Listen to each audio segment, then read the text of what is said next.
Yeah, you. You. There, in the second row. What are you doing? It's time to pay attention. No, I don't. Put away your phone. Stop with... Who's passing notes? Stop with the pet... Oh, my God.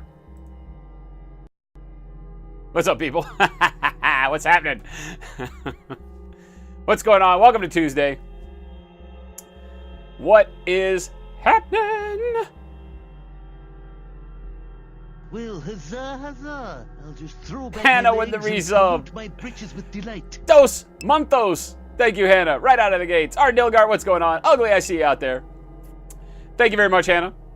Scientologist, welcome back. Viking Teabagger, what the hell's going on? Huzzah, huzzah. Drago, you're not the boss of me. Drago with the resub. 14 freaking months. Year 2. Oh, God. The things we do together. Grins. Stress at work. Let's get you through it, man. Lazar, what's going on? Good afternoon to you, too, good sir. Kev Rob, what's happening? What is going on, everybody? Big Bob, your order was completed. It does mean it's shipped, yes. And I apologize on the delay on that one. You got a little bit of extra in there, which is kind of funny, but not really. Kind of, but not really funny. No, not really funny, but good in a kind of way. Entire Mac, 2 months in a row. Thank you. Holy hell with the $24.99 Entire Mac. Are you kidding me? That I have to take care of right now. Entire Mac. Thank you so much for the support, my friend. One of the owners of one of the better hats in the world right now. All the hats that we do around here are pretty phenomenal, I like to think. Kind of phenomenal. 25. Bingo. That bounces you, my friend, up to silver. Thank you so much, Entire Mac. Muchos gracias. Thank you, thank you, thank you. 13 months in a row, his Markness. Thank you, guys. All the love and support coming out here on a Tuesday. Thank you. Hope you had a wonderful weekend. KTP, what's going on? Ray Silver, so teach. I did not manage to finish the Namata. Oh, this is the dog ate your homework thing, right? Got distracted playing Brawl Hollow with your kids. Oh, really? You drop. Really? Well, really? Fired. So, Big Bob, it does. A creature cast painted miniature in it? What? That's not a thing. Ravenous, what's going on? I never got a call out for resub on Sunday because I don't love you anymore, right, Ray? Yeah, exactly. Well, huzzah, huzzah. Ray, thank you. I must have missed it. Ready to roll with the resub 2 months in a row. Thank you, Ready to Roll. And thank you, Ray Silver. Ray, always showing love and support. Even in the direst of times, Ray. You guys are going through a lot over there. I hope Mrs. Ray is doing well. Hope everybody's keeping their heads up at your end of the world. Hope everybody's keeping their heads up all across the world. Thank you so much for being here. What is going on, everybody? Welcome. Like I said, I hope everybody had a wonderful weekend. Jack Dempsey, I see you out there. Queens, I see you out there. What is going on? Hola. Hello. Como esta? Don't even know what I just said, but it's a word. Zzz. Word zzz. Zzz. She's alive and annoying. All right, there you go. That's the best way. That's the best way. Jen proved her undying love to me today. I woke up and I went to the bathroom in the morning like a grown man does, and on my mirror was posted a little heart sticker, and that heart sticker said, "Honey, there is a mocha in the fridge for you and donut holes on the counter." Love doesn't get much better than that, so I decided to leave that heart sticker stuck to my mirror so that I could be reminded every day of how much she loves me, although I feel like tomorrow it'll be a little bit of a letdown because there won't be a mocha in the refrigerator, nor will they be donut holes on the counter. She's off in the distance here listening to me. She's like, but maybe I'll still write you a note. Oh, that's so good. That's so good. I was like, maybe that's not the right note to leave around. The one that promises coffee and donuts every morning and they're not there. There's no love in this house. It's all a setup. It's rigged. It's rigged. Drago, I missed a shout out to you last month. Oh. I thought I did so well at this game. I thought I was doing so well with this game. This game of life. I don't speak Spanish back to me. That's a foul. That's a whistle. Infraction. Gratuitous foreign language. 15 yards from the side of the penalty. What did she do to have me deserve... Big Bob, I think you got that wrong. It's what did I do to deserve the coffee and donuts, not what she did to deserve going and getting me coffee and donuts. Or maybe it was. You're saying she did do something bad. Ah, we can talk about what she did that's bad. Honey, I'm spilling all your secrets. She destroyed my lunch. She destroyed my sandwich. Uncle Touchy will understand my pain. Uncle Touchy's out there. He will understand the pain that I am about to express to you people. Which may exactly be why there were donut holes in coffee this morning, now that I think about it. We're going to go with she loves me. Because I don't think my heart could bear the alternative. But on Sunday evening, after a long day of gaming, a little bit of partying, lots of streaming, playing some Bushido, we went out to a place called the Cornish Pasty Company. If you have never heard of Cornish Pasty Company, your life is not quite what it should be. I'm just going to leave it there. Come visit. We'll show you what you've been missing. But anyway, we went to Cornish Pasty Company, Mr. Touchy, myself, and Jen. We had what are delicious pasties, mine being a lamb vindaloo pasty. It's kind of like a calzone with all the non-Italian stuff in it. So it's a delicious, puffed pastry thing stuffed with whatever you want. Uncle Touchy had the Royale with cheese. It's basically a cheeseburger and fries stuffed inside of a pasty. I had delicious lamb vindaloo pasty. I only eat half of my food, generally. I bring it home. That's just the way I am. Uncle Touchy doesn't like it. He says I'm not a man. That's fine. I'm inferior. I lose my man card. I don't finish my meal. I still eat dessert, and I bring half of it home for the next day. Jen somehow introduced the remains of my delicious lamb vindaloo pasty, of which I was really looking forward to eating. She introduced it to the floor yesterday. Yeah. Yeah.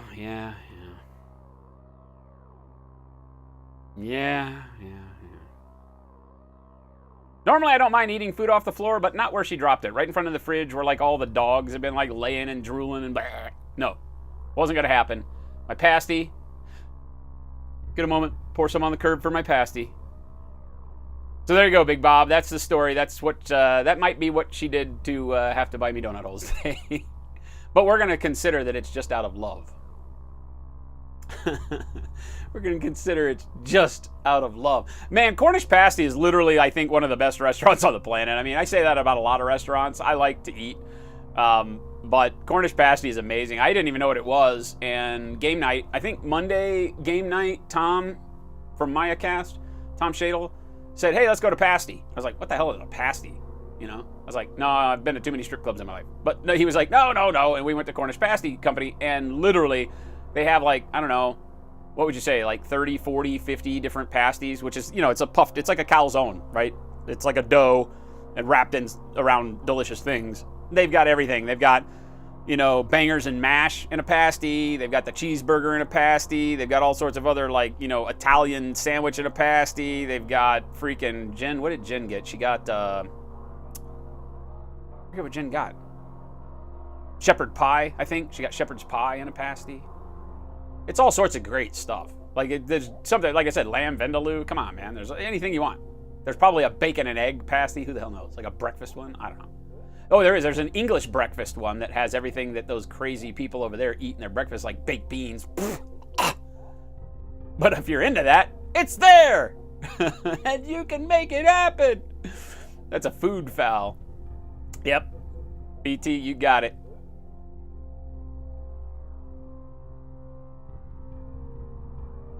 Damn conference call. Queens, I was just saying hi to you, man. Welcome back. Ray, you know more Spanish than I do. I grew up in Texas and I don't know any Spanish. Still, one more name has kept every single note you've ever written to him over the years, including the ones you've slipped into his wallet. That's awesome, Drago. That is good stuff right there. That's good stuff. I have on this table, I may not keep them all. We're not big note writers. I may not keep them all, but this one was written to me from Jen on, again, her little heart stickers. This is all she used. And it says, "Thank you for being here. I love you, Jen." And this was on her mother's birthday. The first year that we were together. Her mom passed away in, I think, 2009, 2010, that area. So her mom's been gone, never got to meet her mom. And she and her mom were very close. And she carries her mom around with her every day, and it's a really big deal. And every time, annually, her mom's birthday comes around, and it's a big deal. And, she was having a down day. And I was there just trying to cheer her up. And she gave me this note. And that was a big thing. That was our first year of being together. I don't know if we even lived together yet. Maybe. I think maybe we did. I think I maybe had just moved in the month before, like July, and this was August maybe. I don't remember how that works. But so I keep that one. I'm a sappy guy. I can be sappy. I can do the thing. Entire Mac, another 3 hours of work. What? I feel like you should be off. Go tell your boss that I said you should be off and come hang out with us and have some fun. I think that's the way this should go. Oklahoma, Texas, same thing as far as Spanish community. We have bitchin' burrito trucks and little else as far as street food. Did they actually have Cornish pasty, Kev Rob? Yeah, they probably have the actual thing that it's named after. It's a very punk rock place. It's kind of crazy. Well, huzzah, huzzah. I'll just throw back my legs AK and salute Prime. my britches with delight. 2 months in a row. Thank you, my friend. With that Twitch Prime. Much appreciated. All the love today. Thank you, guys. Houdini7 still on a 4-hour-long conference call for hour number 3 million. His Markness, thank you so much. Welcome back.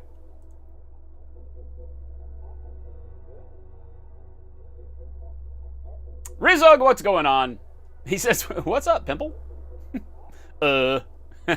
What's happening, Rizog?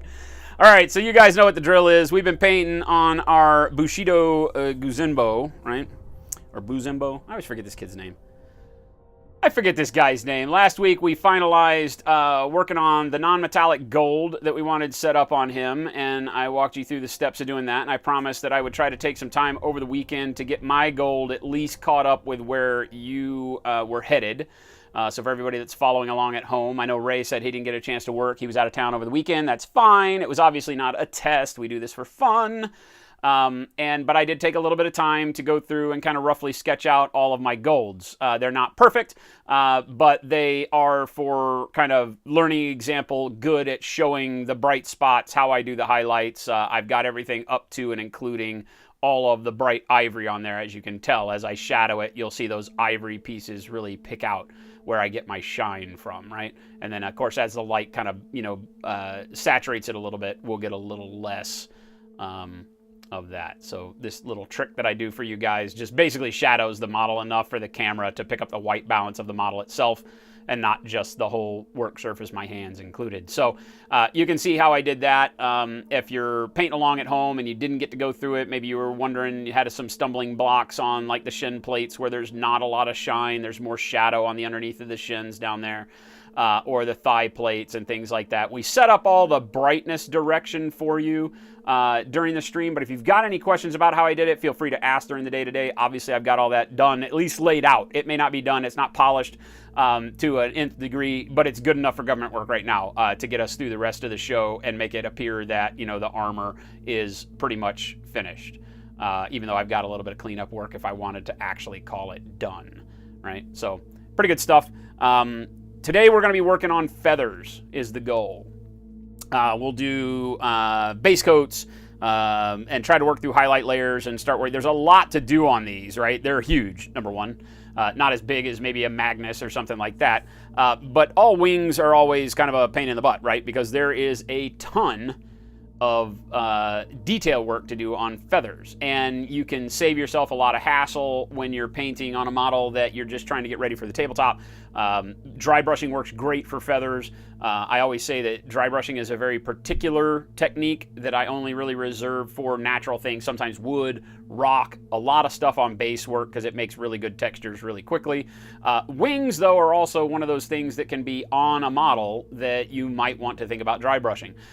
We may do a little bit of dry brush highlight on here, but not as you would think, not as a last layer highlight. We'll do it earlier on and show you how you can use some dry brushing. We're only going to kind of do that as kind of an aside tutorial. It's not really what I had planned for the wings, but I want to do it. I was thinking about it earlier. I want to show you how you can use dry brushing as kind of a interim step and not a final step, and you can get a lot more mileage out of it. Because the problem with dry brushing is it leaves a lot of texture on the model. No matter how good you think you are with a dry brush, it does leave texture. That's what it's about. So it's a little more of a delicate process if you want to do it late in a model's completion, because you're going to see those brush strokes. Again, hence why it's better for natural textures and things like that, as opposed to skin. If you do it on skin, it's going to look hatched up. It's going to look, very maybe pockmarked or damaged or scratched or whatever, because the brush control is not there when you dry brush. You can control where you put the paint. You cannot control how the paint goes on the model as well as with just a normal brush stroke. So I'll show you a little bit of that, but it'll be an early on deal, probably around color number 3 out of 7 or so that we use on the wings. We'll do some dry brushing just to pick up some edges that make it a little bit easier as we're glazing, to have those edges pop a little bit. So it's a fun thing to do. So you probably want to check your wings first. I know I've got a couple of little spots down here where you can see the silver busting through on the tips, right, all along there, because I've been cradling this guy as we've been painting like this the whole time. Right, and so I've been just kind of barely rubbing the edges. Luckily, I haven't rubbed a whole lot. So I am going to grab my Stynylrez primer. We only use Stynylrez around here. Badger, making the best primer on the planet, in my opinion. And you can brush it on in limited quantities. It's made for airbrushing and is fantastic for that. But there's no reason why on something like this that if you need to fix a model, you've got paint coming off, just grab a brush that you don't really care about too much. I don't like to use my good brushes for primer. Right? Don't put a lot of water on it. Try to use the primer right out of the bottle, especially since we're not airbrushing. And you can just fix these things real quick. It won't build up texture. The Stynylrez lays super flat, which is so awesome about it.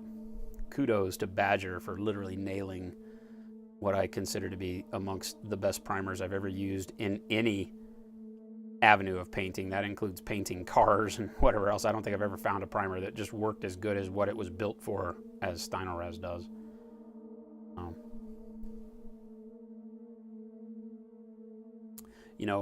At the store, we like to think about what could we be making next? What do we use a lot in the world that we don't feel like is up to snuff and we could maybe do it a little bit better? Well, one thing we'll never have to make is primer.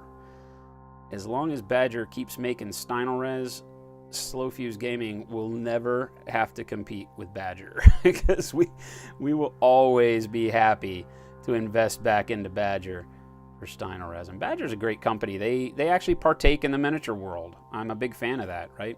Give back to those that really pay attention to the world that you paint in so that they know better what it is you need and can make products that are, into that. I've had some conversations online since coming out with the brush soap with people that are like, why would I use yours over the Masters? And I was like, well, at the end of the day, let's say they cost the same and they do the same thing. Would you rather support a company that doesn't give a damn about you?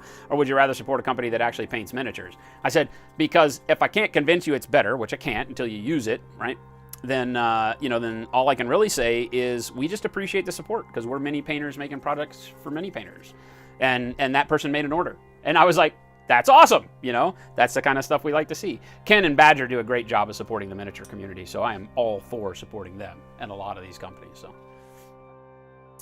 do I only use the Styno black or do they have a white primer too? Scientologists, they have a white and a gray. They actually have a trio set that's a little cheaper than buying the individual 4-ounce bottles. We sell it on the store over at slowfusegaming.com. I think it's like $30 for all three. They're about $12 to $15 a piece. I can't remember the exact price. But they're like $12 to $15 a bottle. It's expensive stuff. It'll last you a long time though. Considering that it's the price of maybe 3 rattle cans of primer, you will get much more coverage than you would ever get out of 3 rattle cans. So, it is a great value at the end of the day. Streak 10 with the host. Thank you, my friend. What is going on? I only use black. There's an occasional time where you'll see me use gray. We primed gray on a tank on stream once so that I could show you the technique of doing pre-shade panel lines on armor, which is a neat thing that you'll do. It's limited as a technique for me, at least, just to larger tanks. Generally, I use black primer on everything. And I usually use black primer on vehicles, too. It's just like in that rare occasion where I know I'm going to do a light colored tank. Like for the one that we did that on, it was a yellow Imperial Fist tank.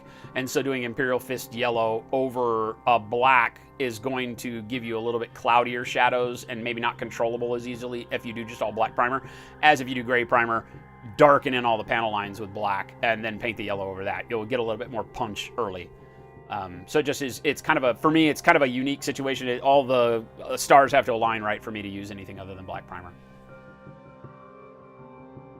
Viking Teabagger, it is delicious and it is reasonably priced. Yes, it's not, we don't go to expensive places very often. We are not expensive eaters. I'm a dollar menu guy without going to the dollar menu. Ray Silver says he's 5 times more excited for December. I guess I should make an aside. If you guys don't follow us on Facebook, number one, you should. Only because we post asinine things on Facebook all the time. But these things are a reality.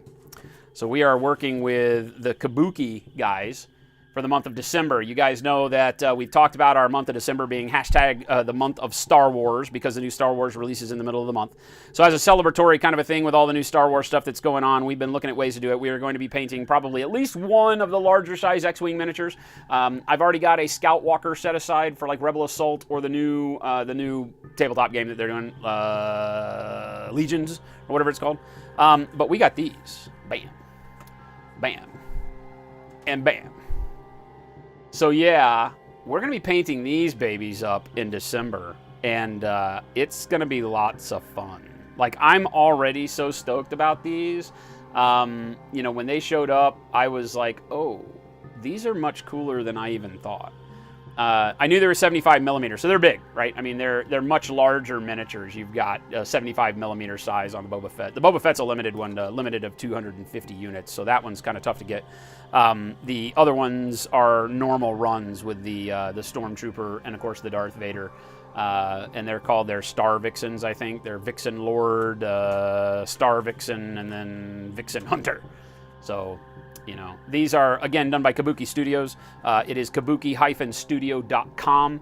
We're talking with them right now about the possibility of, we have to see, because they're right now they're doing a promotion on these. And so part of the thing that we're doing is letting you guys know that now's the time. They just started a deal that through October 31st, I think through Halloween, you can get free international shipping right now, guys.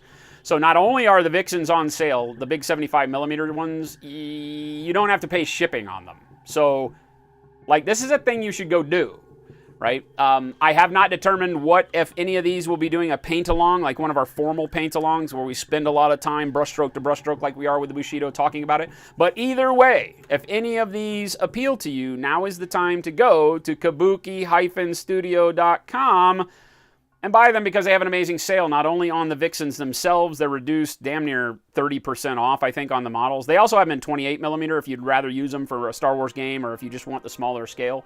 I will be painting these in December as part of our Star Wars celebration. So if you would like to get one and follow along, it may or may not be a formalized paint-along that we do, because all that depends on how many of these they have left when they finish their sale. So I'm in conversation with them right now, and we're just in that holding pattern. So hopefully the next day or so I'll know, but these are bitching. I mean, like, literally bitching. I do get excited about miniatures a lot because that's my job, but I am really excited about these things. Like, really excited about these things. So there you have it. Good sneak peek at December. I know that's still a month and a half away, or a month and a couple of weeks away, but it's going to be a blast. Absolute blast.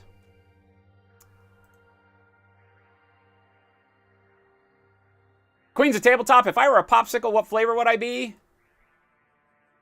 Probably that kind of gross grape flavor, that fake grape, like taffy flavor. The one you get all excited about, you know, you're like, oh, God, yes, grape. And then you taste it, and you're like, ha, that doesn't taste like grape at all. That's kind of, I feel like, if I were like a food flavor, what I'd be like.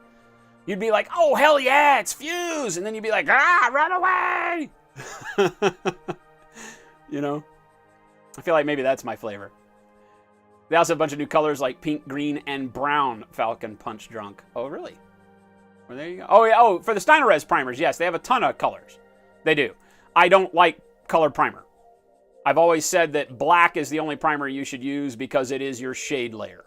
You're painting the model when you prime it, and having that be your shade layer for the way that I paint is invaluable. There are other methods, obviously, than these. So, yes, the Steinerez primers work great for all colors. Right? They are just a little bit thick for using as a color over your primer. So if you black prime and then pick up one of their color primers and use it as a coloring, they are a thick polymer. They are meant to be a primer. So I don't suggest using them as paints beyond the prime coat, but they can for real quick stuff where you want to bang out a model, you want to get it a good color base, wash it, highlight it, play with it. Fantastic. Steinerez primers all day, every day. Legit. Hexon tiles by Callistra. Yes. Yes, I have. And they look great, Grins. Right, Rizog? Ray just ordered the 28mm ones. Good. Ray Silver, I think free shipping on their entire store right now. I think that might have started just today, like right after you place your order. Check with him and see. But he told me that. And so I would assume it started today, but I don't know. Maybe he means he's starting it tomorrow, beginning of his workday. It is Europe as opposed to now. So they're off work right now. And we don't know, Ray. We don't know. If I do a paint along, it will all depend on which model we can get enough of. I would like to kind of do either the Darth Vader or the Trooper one, the Stormtrooper one. I don't think there's enough of the Boba Fett one because it's a limited release to actually get done. So we'll see. Assassin, we have not given away that many yet. We will. I definitely will. I'm waiting for a good event to tie it to. So we might do it at the Halloween. We might do it next Tuesday, Assassin. Salty black licorice, an acquired taste, but some people love it. Well, okay, that kind of fits the same story, I guess.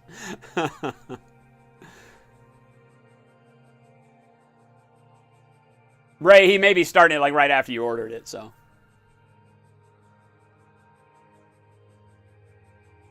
They're good stuff. They'll ship the whole store. It's a logistical nightmare. Orc Pride, that's what I was thinking. Belzaro, what's happening? Greg Kindler, what's going on? Tastes like porridge. Don't say that. Don't say that.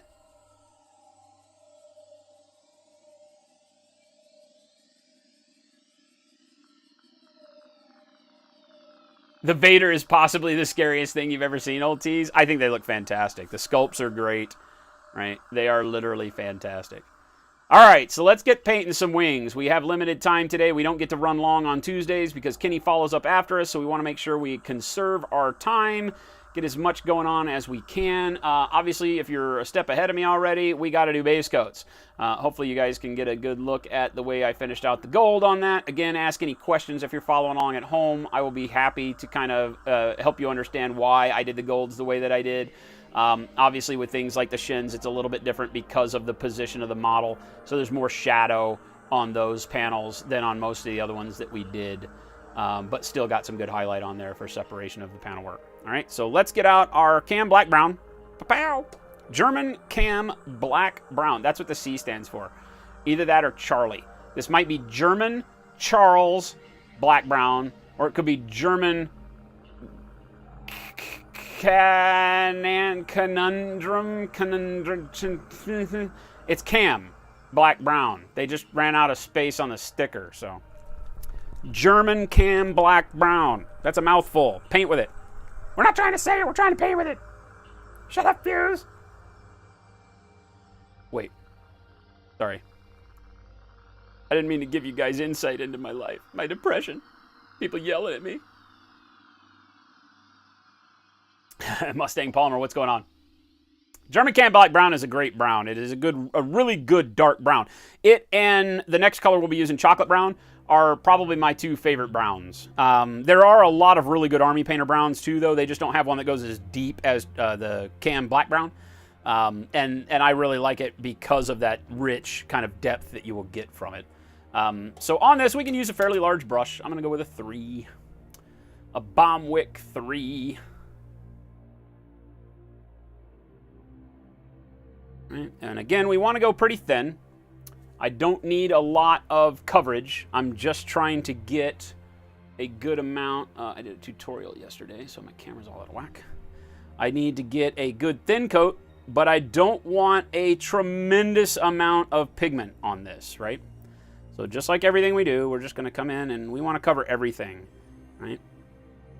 Shadows, the whole nine.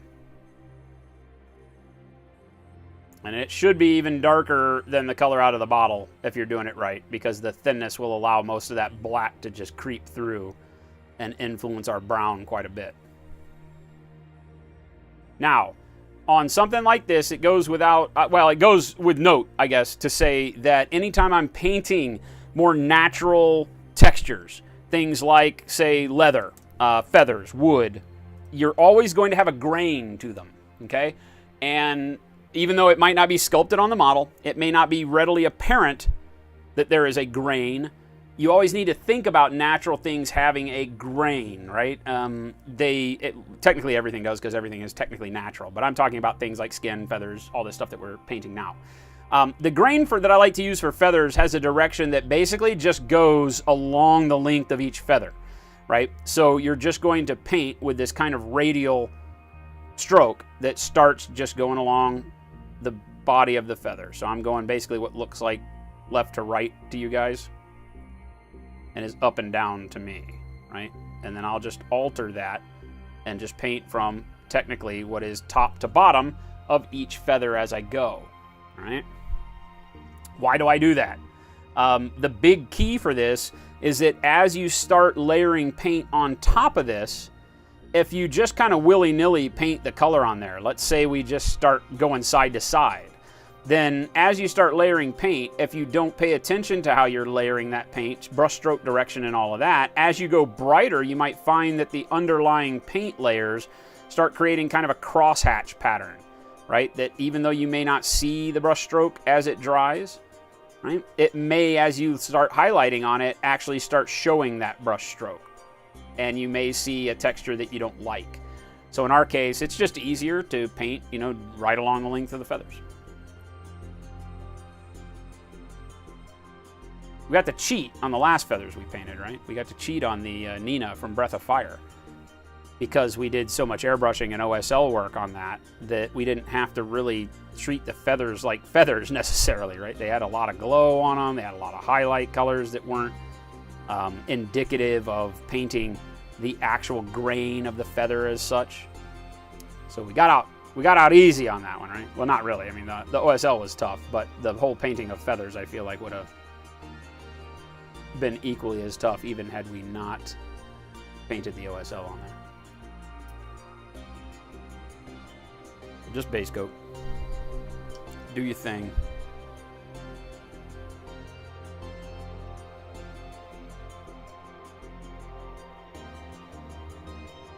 Loose brush strokes, don't really care. I do want a smooth coat, but if I get a little bit of texture laid down in it, that's fine too.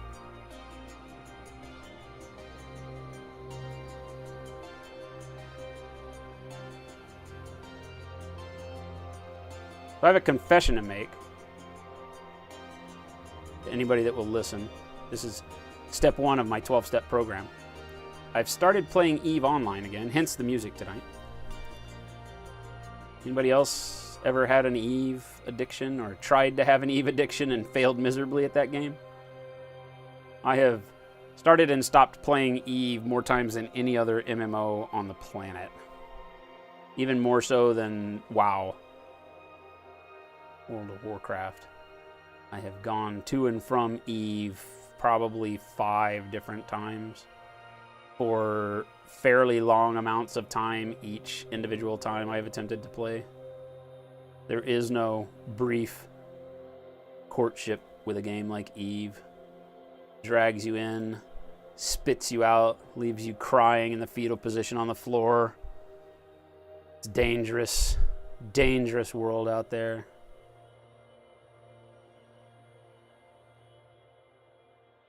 But I'm really liking it.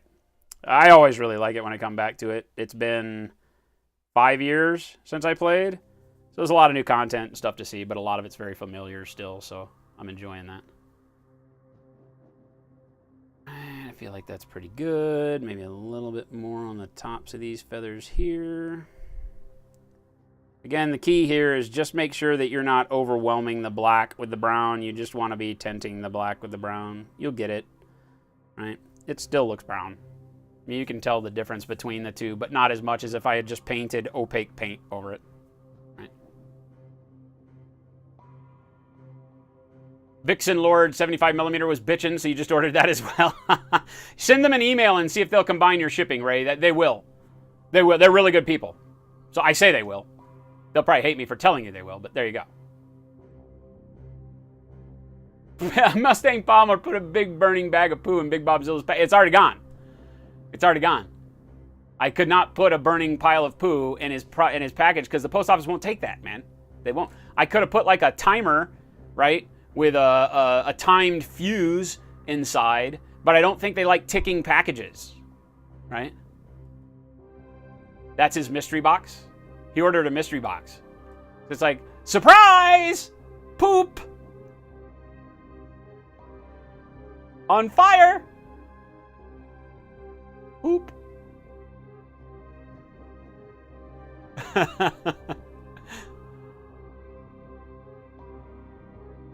A dirty basement S&M club. Is that what the Vader's from? Oh, wow. I'm okay with that almost. In kind of a weird way. Oh, maybe it is only 35mm ogre. Small and large. Drider, Eve will eat you. Trust me, I'm a veteran. I've played for a number of years. I don't ever let it overwhelm me. I'm not doing like the 0-0 or wormhole thing where I got to be there every day. I'm thinking about doing faction warfare, which is something I haven't ever done, believe it or not. I have all these pilots that I've had for eons and bajillions of skill points, and I have never done faction warfare. So I've been spending time learning about faction warfare, and I think that's what I'm going to go do. So I can just do some solo and small gang PvP. And, you know, if I need to log on for an hour or something just to, you know, take a rest from whatever the hell else it is that I'm doing, staring at miniatures, stocking the store, packing packages, all the stuff that I do during my day, that I can sit down and either blow something up or run a mission or something. Guard a Plex.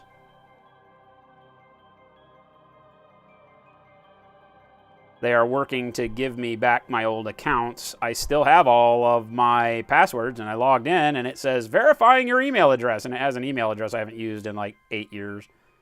So there's that. So their support team has been taking care of it, I think. We'll see how that turns out. So far, they haven't actually taken care of it. They just told me they have. But them telling me they have makes it seem like that will eventually happen. I would like to have my old accounts back. But it is now free to play. It was never free to play when I was playing. There was a trial account you could do for 30 days. But there was never a way to play EVE free the last time I played. They came out with alpha accounts since then. And so I'm just on an alpha account right now. I threw a little bit of Plex at it so that I could have some skills right out of the gate, because I can't stand training from zero. That doesn't work for me.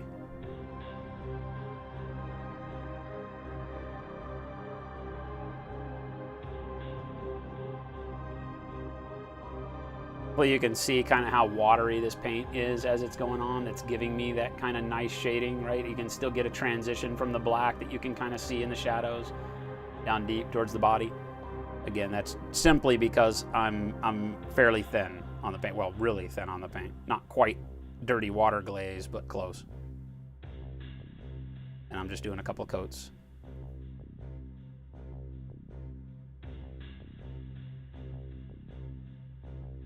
This guy did very well for me on Sunday, by the way. Just ask Uncle Touchy. I think Uncle Touchy was thinking he was more OP than he was. I was like, not really.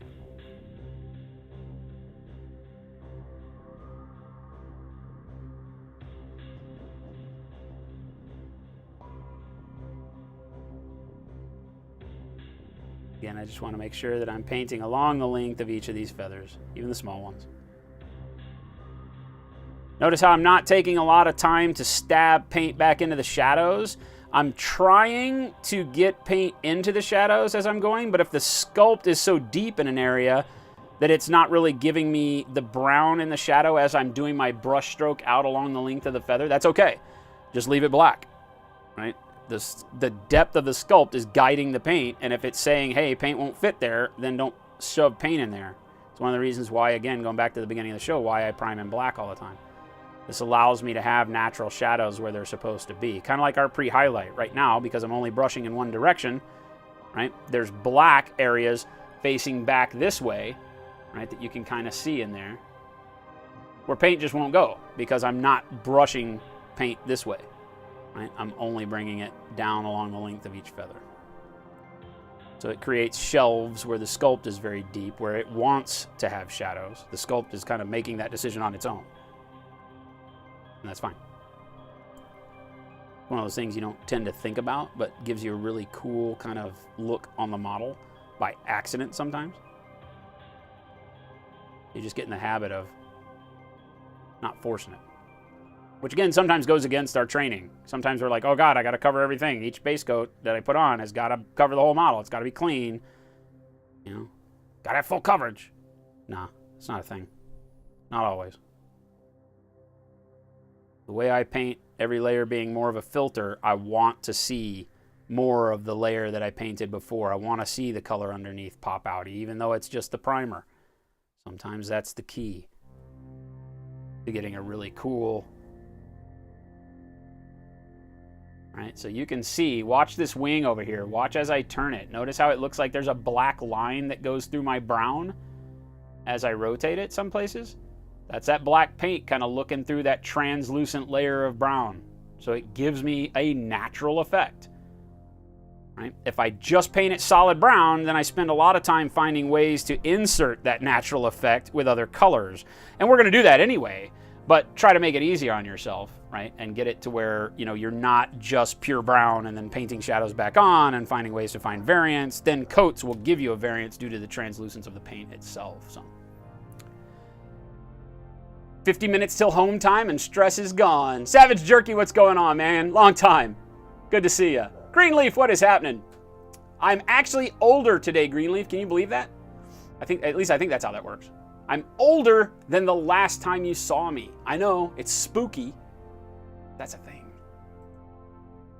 You don't want to talk about Eve? You have certain memories you'd like to forget, Grins? Were you a super cap owner that made a mistake? Banged it off a station?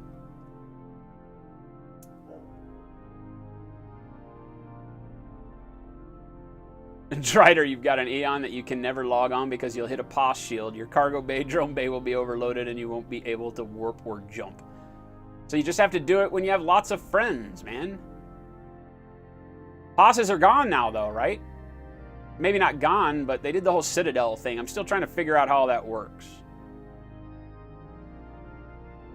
The ship is dead the moment you log it on. Well, it might as well be dead anyway if you can't ever fly it. So log it on.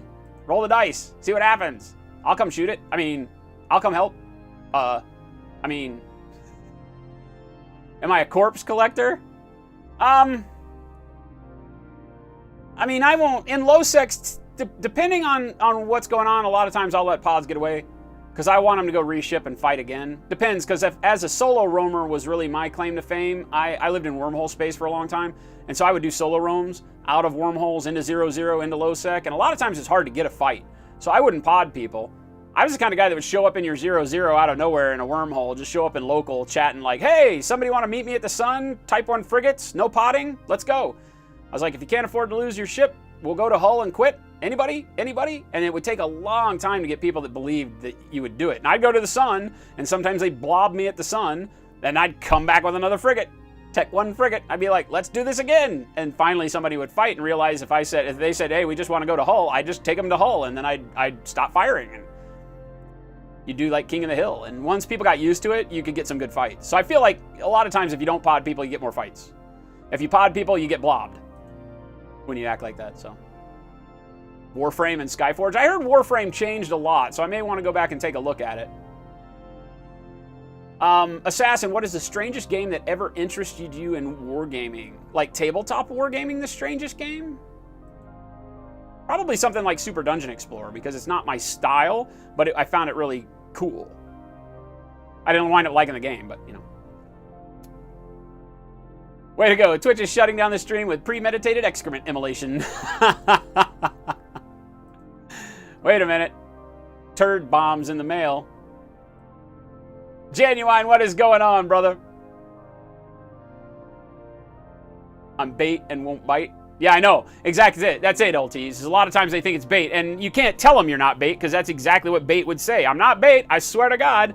So that's why I would always just fly to the sun and then be like, okay, I'm sitting here at the sun. You can come blob me, but I'm just going to keep... And I would just keep coming back with Tech 1s. I'd have like 12 rifters set up in my wormhole, and I just keep going back to the wormhole. So unless they collapsed the wormhole, a rifter was going to come out about 5 minutes after they potted me every single freaking time. So it's like, you know, I just keep coming back. Ba-bam, ba-bam, ba-bam. You know? So, there you go. That was back. I don't know if they've changed the way caps work, but that was back when we had you could have your home base be in a super cap, and we built one in a wormhole. You could never get it out of our wormhole because we were a class 5, so you could never get it out. But we built it in there, and we had pods. So, or what do they call it? Clone bays, clone vat bays, whatever the hell they are.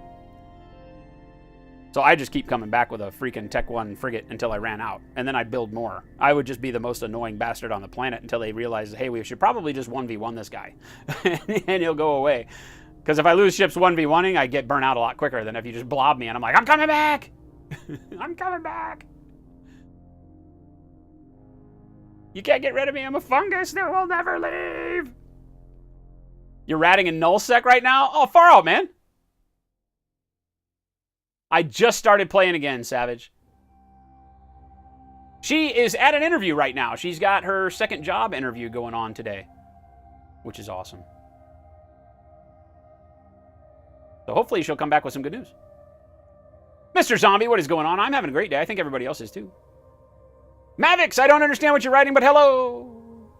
Hello, hello. Savage Jerky, any alliance? No, I'm solo right now. I'm about to join in with Galente faction warfare on this alpha that I just started. They are trying to reset the email addresses for my old account so that I can log in. I'm logging in, but it's saying you must verify because you haven't logged in 4 years, and I don't have the old email address. So they're trying to change all that right now. And as soon as they change all my old account email addresses, then I've got a 95 mil skill point guy, a 75 mil skill point girl that are my two mains, and I'll think about where to take them. You know, I'm not going to put them in faction warfare. They've been in wormholes forever. I solo owned a class 3. I actually ran a class 3 by myself for a year and a half or 2 years. Right? Just multi-boxing. I had 3 boxes, and I just ran 3 boxes and ran my own wormhole. I ganked people in my own wormhole with my own 3 ships. I was legit, dude. Well, I don't know how legit that is, but I felt pretty good whenever I could kill a small, like, ragtag fleet as one dude with 3 boxes. Repping myself. Having my own Logi ship and all that, so... Get out of my hole! Alliances that I like best? Oh, I don't know. I fly in Test and Star Citizen, but it's not exactly the same. All right, let's move on to our next color. Chocolate brown is next. All right, so on the wings, first base of Cam black brown. Again, like you can see, just notice how we're seeing this kind of black still showing through, but it's an iridescence almost, because if I turn the wings around, that black is not there. Okay, so again, it's that translucence that we've got going on the brown because of painting thin. So I'm just trying to drive home to you why painting thin becomes such a necessity if you want to get some of these cool effects that at other times would take various types of blending and what have you. It forces you, when you paint with my techniques, it forces you to be thinking about not only the color you're painting, but what color you're painting it over, so you make your choices a little bit better. You say, okay, this base coat of X is going to be influenced by the top coat of Y, and the color that I'm going to get out of it is Z, right? So as those two blend together, they actually blend on the model, which is cool. And they're dry, so you don't have to worry about wet blending or anything else. Which, by the way, we need to do a wet blending tutorial, don't we? Have a lot of people ask me that. Wet blending and this loaded brush thing that everybody likes to talk about. Thank you, Ben Comets. Get down with the cloud. Wow! I feel good. I did it, Telemachus. Telemachus, damn it! I said I wasn't going to mess that up. I said I wasn't going to mess that up.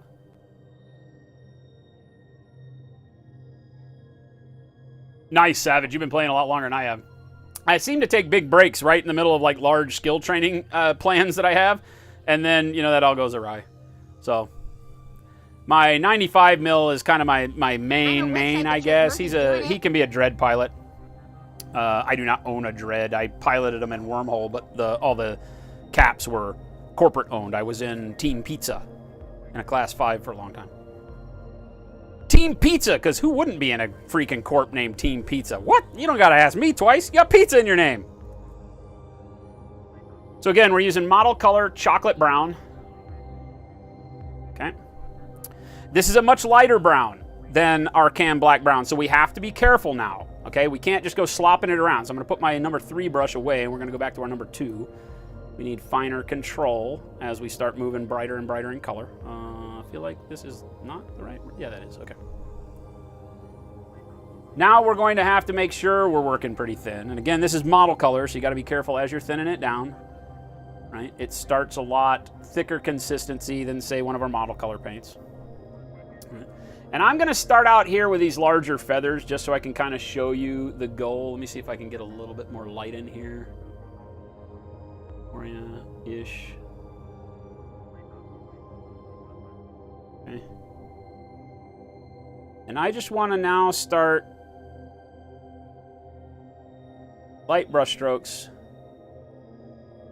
from whatever my shadow point is on this feather out to the tip. Okay? Like so. And the shadow point that I'm talking about is where this feather overlaps it, right? So right here in this corner, right, I don't want to shove a lot of chocolate brown up in there. Right? I want to be pulling from that area out to the tip. And again, very, very thin. It'll look a lot brighter as you apply it than it will actually dry.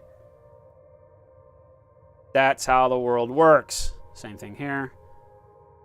Brush stroke direction makes a huge amount of difference right now. I'm lightly touching the brush as I start at your left and applying more pressure as I go to the right. So it builds up more paint as I actually exit the model with the brush. Notice how I get that nice fade back into shadow. Rinse, repeat.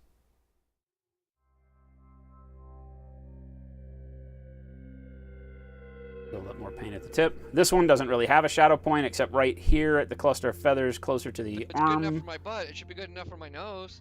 I And think you make get big stacks of big the stuff. stacks of the stuff. Whatever happened to Iron-Headed? He never shows up anymore. You get mad at all of us?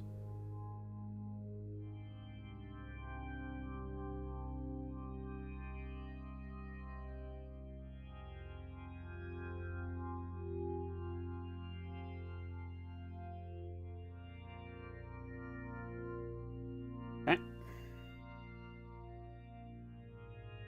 Right, again, just building up, letting that cam black brown show through as much as you want it to, right? You can go as light or dark as you want, right? But I'm just going to go ahead and keep doing this and get a good even coat. Now, I'm only going to work on this right wing today, all right? We did the base coat, but if I do every individual feather, we won't get through 3 colors today, and I really want to push. So we're going to work on the inside of this wing. The nice thing with wings is that you don't have to paint them all together, right? They're going to work very similar, and maybe what we should do is focus on the outside of one of these, just because it's a little less distracting. Let's do that. Let's focus on the outside of one of these wings. Let's do the outside right wing is where I'll focus. They're nice, double-sided things that you don't have to sweat so much with painting both sides at once. You can get away with painting one side and then come back to it. Right, so remember, very light pressure when you apply the brush to the model at first, a little bit more pressure as you reach the outside, and then just kind of flick the brush off the model at the end. That'll give you a little bit more paint where you want that paint built up in the bright spot. Right?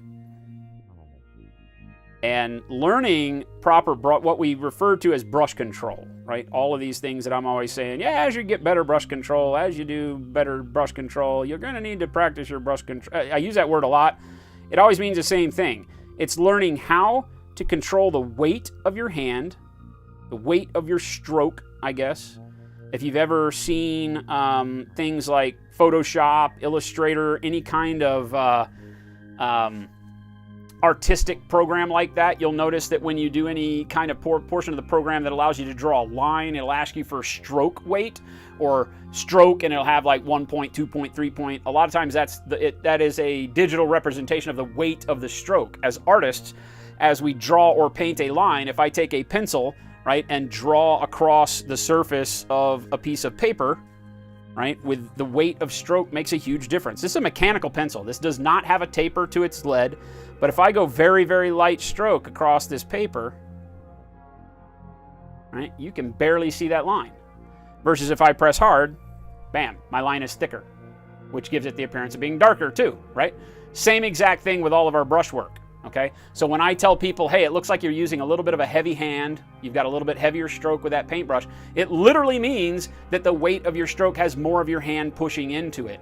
And when I say it needs to be lighter, I mean pull that weight away. Don't press as hard. Don't grip the freaking, if you've ever played sports, I always tell you, don't grip the bat so tight, right? Don't grip the stick so tight. I played hockey. So for me, it was like, don't grip the stick so tight, because you get the nature of like you're really focused. So your body tends to get those muscles and you just grab the freaking pencil, wring its neck. And when you do that, you're going to have a heavier hand.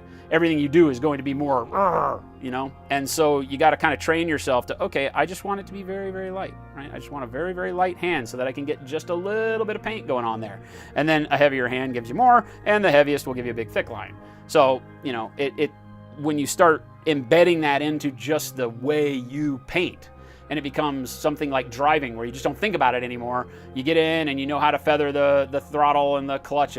Most people don't even know what a clutch pedal is, but you get in and you know how to run the difference between, accelerator and brake, and it just becomes second nature for most of us, hopefully. Same thing here. And you'll just start doing it. And a lighter hand will get you much less paint on the model in much more specific areas, much thinner, so it doesn't have as much abruptness on the model, whereas a heavy hand puts a lot of paint down in a big area and it's very abrupt and you can see it right away. And there's times for every single method, right? So just remember that. Make that something that you repeat to yourself in your head as you're painting. Am I going too heavy with this brush stroke? Do I need to lighten it up a bit? I use a very light brush stroke for about 90% of the things I do. Right? So I always have to remember to tell people, remember, what I'm doing here is very, very light brush stroke across the top here, and then a little heavier as I'm out here towards the tip of this feather now. Light in the shadow because I don't want as much paint, heavier out towards the edge. Well, huzzah, huzzah. I'll just throw back my legs and pollute my britches with delight. Shagulit! Thank you so much. 2 months in a row. Thank you so much. Savage Jerky, do you buy all your models? Do you have them donated or sent to me? I can't say we never have models donated to us. We don't ask for that. We have had some people send us models before to paint on stream, and we are very appreciative of it. We typically don't have the calendar set for that. So most of what you see us painting is either bought or done in tandem with one of our channel partners. We do not have sponsors here in the kind of sake that, like a sports team would wear a logo on their jersey. We don't let we co-brand with people, I guess you might say. We have channel partners that we like their products a whole lot. And so sometimes we'll have models from them. This model from GCT is one of those deals. We focused on their game Bushido over the course of the last couple of weeks, talking about it. We played it yesterday on stream live. And then, of course, we've been doing this paint-along with the model as well. So, Shinkei, thank you so much for the follow. Welcome. But, yeah, typically I'm a guy that I go out there and I hunt. We have an online store, slowfusegaming.com. So we have access to models at reduced rates because we buy through distribution. We're a store. So I'll go out and look for models that I just think are cool. I may never have heard of the game or any of that, and I might just be like, oh, that's a bitchin' model. I'm bringing it in to paint or show off or something. And then we'll get in and look at the game and all of that too. Because I like to support these companies. I want them to be around if they make good product so that I have better things to paint later on. So we're not as concerned about the price of the model, I guess is what I'm saying, as the cool factor.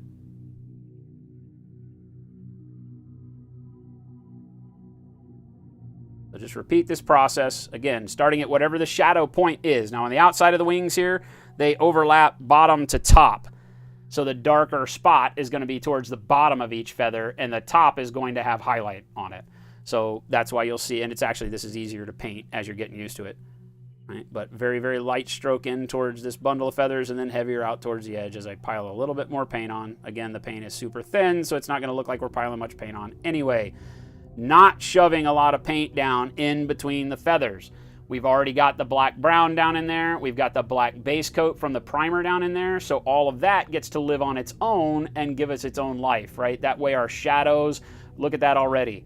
right? Just looking at it, even without the light. That's with the light shining right down into the shadows there. But you're still seeing that black primer coat. You're seeing the can black brown, and then the chocolate brown over it. So we get that nice shadow built in. No matter how somebody rotates this when they're looking at it, you know, you hand it to them and say, hey, what do you think of my paint job? It doesn't matter how they tilt it in the light in the room they're in. They're always going to see that shadow because it's black paint.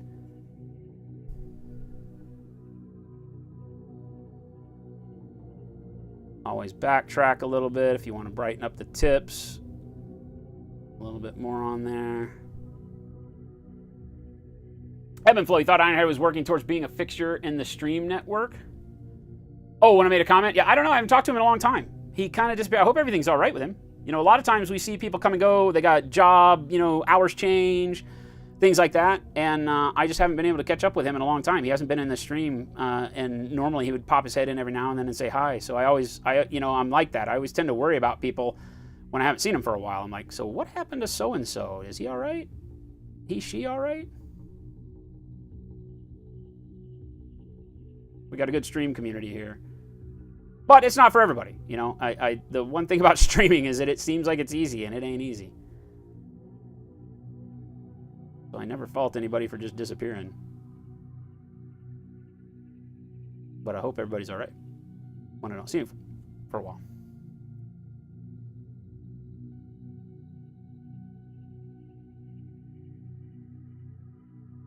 Oh. Diecast, the Joan of Arc game on Kickstarter right now has some awesome models. I should look into it. I have not heard about that, so I should, yeah. It's Mythic Games who does it? All right, cool. Yeah, if you can send me a whisper anytime you've got a game you think I should look at, that'll help. Because telling me in stream is nice and gets me my interest peaked, but I'll never remember. I'm old and dumb. Diecast, what type of pizza? The real kind? The kind that doesn't have pineapple or white sauce?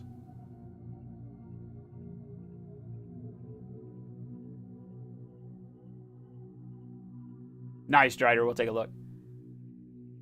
You got to choke on the violin. Choke the violin. Wait, if you choke the violin, how does it make a sound?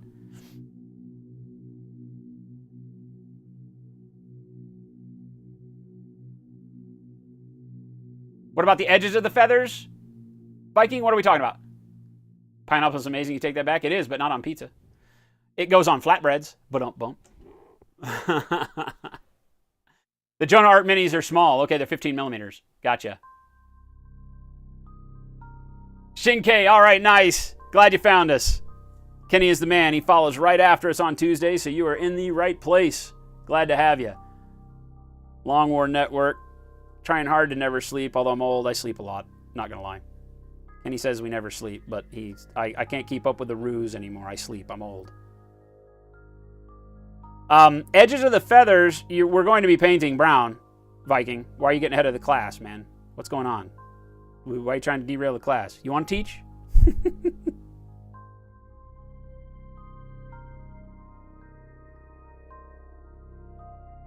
Right now, I want everybody focused on getting the front face of these feathers.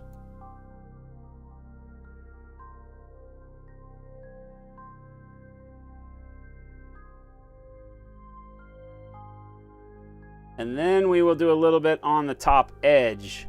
Although on some of these, you don't got to worry about it. Because what we want to keep is, like I said, we want to keep this black transition. So on most of these feathers, they don't really have a real good defined edge. These ones at the top do. So on those, I'm going to come in and just give it a little bit of brown right along the flat edge of the feather because it does face upward towards the light. So be very, very careful. Get in there with the point of your brush. And again, brush stroke from the shadow side, which is in deep where it would connect with the other feathers, and then drag that out towards the edge. Okay. But as we go down, we want to be careful. Like some of these don't have the same definition, right? This one's flat enough that I can put a little paint on it. Same way. Same here. That top edge a little bit. This one a little bit. Right? And then none of the rest of them, I'm not even going to worry about it. Right? Reason being, because the rest of them, the sculpt starts pushing that top edge is my shadow line. It's my panel line, so to speak. Right? If this were armor panels, we want to keep a little bit of darkness in between each one of these. And so if I paint that top edge brown, I lose that, right? So even though your light may be falling this way, right, we're going to highlight this top edge and give it all of the light it needs, but I'm going to falsely leave the top edge of the feather dark on the rest of these so that when I'm looking at it, I get that built-in shadow. Make sense?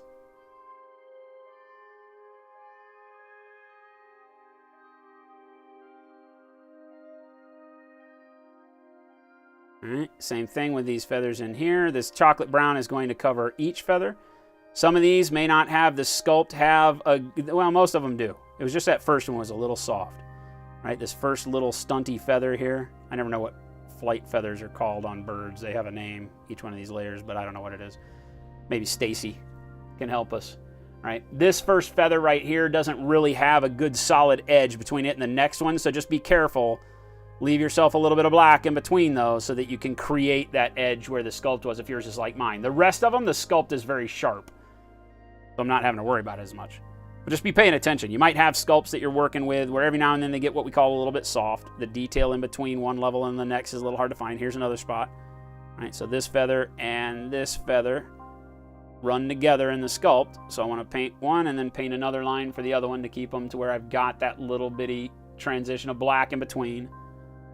My job to correct whatever detail is supposed to be there, but that I can't find on the model. Sometimes they come out of the mold a little rough.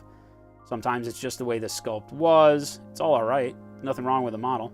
As painters, we just don't want to slop paint into those areas where it's, you know, the only reason there's not detail is because of some fault of the casting process.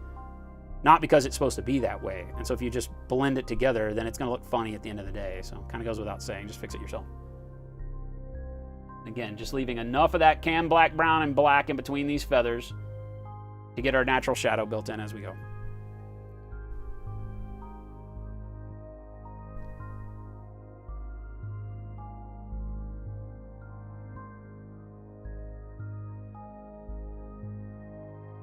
So yes, we're painting every single feather on its own.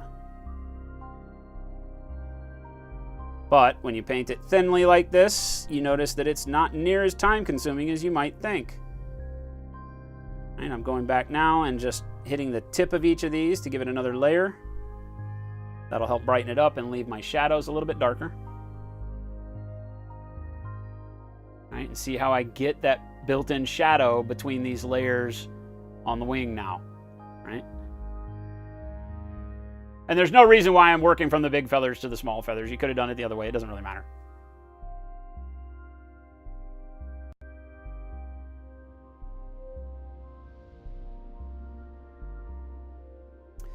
Last but not least, let's get these last couple of rows real quick.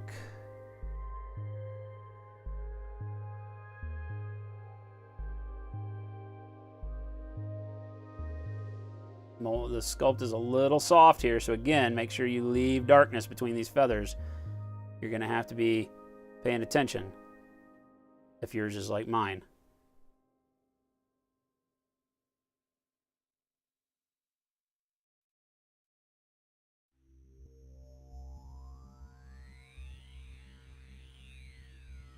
These models are so gorgeous. I so like the Bushido models.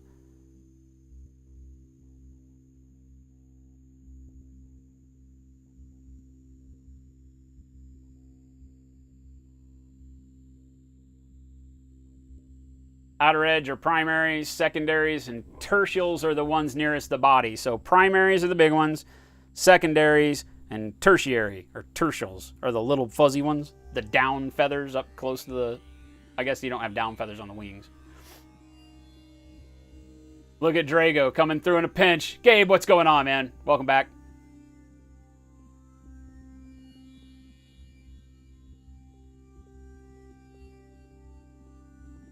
Primaries, coverts, and secondaries. I'll forget this in a minute. I know you use very thin paint. Any chance you can see what it looks like on the palette when you get a chance? Yes, LTs, definitely. As soon as I get done with this color on this wing, I will go through and show you guys how I do my thinning. I show it off a lot, and I'm always happy to revisit it. During a tutorial yesterday, a one-on-one tutorial with one of my customers, one of our viewers here. I did the same thing. I asked him, I go, should I go through and show again before we start? Because we hadn't talked in a while, and he with the, with life, doing what life does, it's always good to revisit it. So I never get tired of showing off what thin means, because when you go to, you watch Duncan at Warhammer TV, you watch whomever you watch, and they say, yeah, we're going to thin this down and do this and that and this and that. Then you come here, if you take anybody else on the internet that you've seen, YouTube, maybe other than Ben Comets, Ben and I share some techniques. If you take anybody else's version of thin and come in here and try to make it work, you're going to get frustrated. So yeah, I always like to show people what I mean, because I'm like a masochist when it comes to thin paint. My version of thin is literally like painting with watercolor paints. I'm going back and taking a look at the whole model as I paint it, coming in here and strengthening up the tips of the feathers as I go, where I want a little bit more opaque brown. Notice how it's just a little flick of the brush just to put a little bit more paint out towards the tip. Not driving the brush into the shadows. I'm really happy with the level of brown as it goes up and those feathers tuck up underneath one another. I like the darkness that I'm getting. I just want a little bit more brightness as I come out to the edge. Even though we're going to put another color paint on this. I'm just trying to set up each level that I paint with enough of a transition so that I can start to picture where my contrast is going to find itself. Right? Because as I go lighter, my dark areas get darker. That's just the way the eye works. Colors sitting next to each other, values sitting next to each other. You turn the value of one up and leave the other one the same. It looks like you turn the value of the one next to it down. Or brighter too sometimes, depending on the colors. But in our case, it's going to look like it's balancing itself. Like we're turning the volume up on the brown and down on the black. And that's not really what's happening. This stuff doesn't change. We're not adding any darker colors, but it will continually appear darker to everybody as we add lighter brown to it. Just a natural way the eye works. All right, one little last layer up towards the top of the wing here.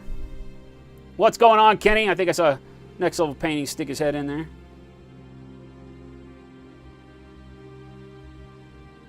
Again, these feathers on the sculpt are nothing more than like just little bitty millimeter dimples, but you still want to paint each one individually as you can.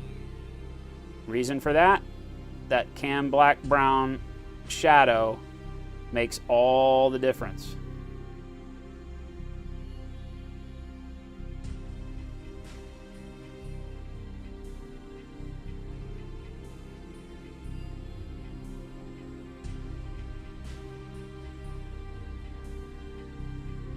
And this one's very easy. You're basically just, haphazardly kind of tossing the brush at each one of these points. Doesn't matter if so much, at least at the way that we're painting right now, it doesn't matter if you've got the brown directly in the center of each of these little bitty millimeter feathers. You just want it to get some texture, and that texture is created by brown to black to brown to black to brown to black. Right? Not so much that the brown and the black hit exactly where the sculpt is, although that helps, but if you're having trouble controlling your hand, the details get too small, don't sweat it.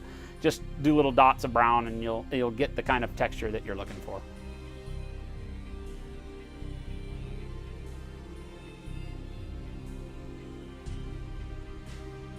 Okay. Back up here. Look at any of these feathers that actually have a top edge. You don't want the top edges to be black up here towards the top of the wing. And I'm going to go ahead and do a little bit of this brown around the circumference of the wing going to the underside, even though right now we're only going to focus on the back for today's show. Right? We don't have enough time to paint this whole wing. 5 million feathers. I'm going to let you guys do that in your off time. The technique works the same on the underside. Just figure out where you want your shadows and where you want your highlights. Okay? Because on this side, all of our highlights are on the top of each feather with the shadow dropping down to the lower side because that's how they overlap. Each feather overlaps the one above its edge. Flip it around, right? The feathers overlap differently, right? You can think that because they're all angled. So now each feather overlaps the top edge of the feather below it. It's totally different. So on the bottom side, you're going to have to remember that we are going to be highlighting here, and we'll do it real quick. On some of these feathers down low. Right? On the bottom side, we're going to be highlighting the bottom of the feather.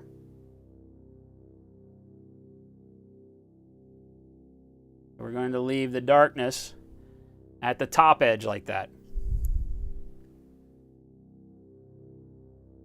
And the model tells you that. You don't have to take my word for it. Just look at the model.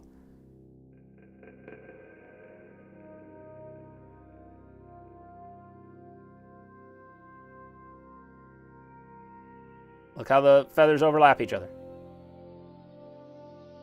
Still leaving that shadow on the inside. I'm not going to do too many of these. I just want to give you the idea so that when you go to do them on your own, for those of you that are painting this model at home, for those of you who may just be joining us, this is what we call a paint-along. About 20 of our viewers have this exact same model that they bought from our store and are painting it along with us. Super cool way to try your hand at some new techniques. Paint along with us, show off your work, get to try something new for a game you don't like or have never tried. Not that you don't like, that'd be bad. Right? And have some fun with us. So keep watching. You follow us on Facebook. I'll announce all of the paint-alongs as they come up. We try to do, well, I don't know what we try to do, one every month. That's probably not a thing. They take a lot of effort and coordination that sometimes I just don't have time to do, right? But so look very quickly. Here, the only difference is same exact technique, but now all of my shadow is technically at the top of each of these feathers, right? Each one of these feathers fits underneath, which is why on this side, that top part comes and shades the bottom of the feather above. So it's just an alternate shadow scheme as we go underneath. Same exact technique. You're just going to want to pay attention to that so you don't get lost. Start highlighting tops of feathers on the underside of the wing where the shadow looks like it's supposed to be different. It'll throw the eye off. You'll look at it and you'll be like, no matter how well you did it, you'll be like, something's not right here. Okay. Got a great deal on acrylic display case for your models. Fantastic, man. 2 columns of 5 rows of 10 inches wide, 5 inches deep, and 4 inches high. I'd have to size that up, but that sounds like it's pretty cool. 45 Canadian dollars is like 25 cents, right? That's cheap. Yo, dog, I heard you like thin paints. So we thinned your paints so that you can have some paint with your thin paints while you thin your paints. You got it right, Kenny. Too thick to be thin. Viking Teabagger. I'm not trying to make fun of the thickness. String your bows like you drill your barrels. Shush with that. We don't string bows on miniatures. You can't make it look good. Not even at this scale do I feel like it looks good.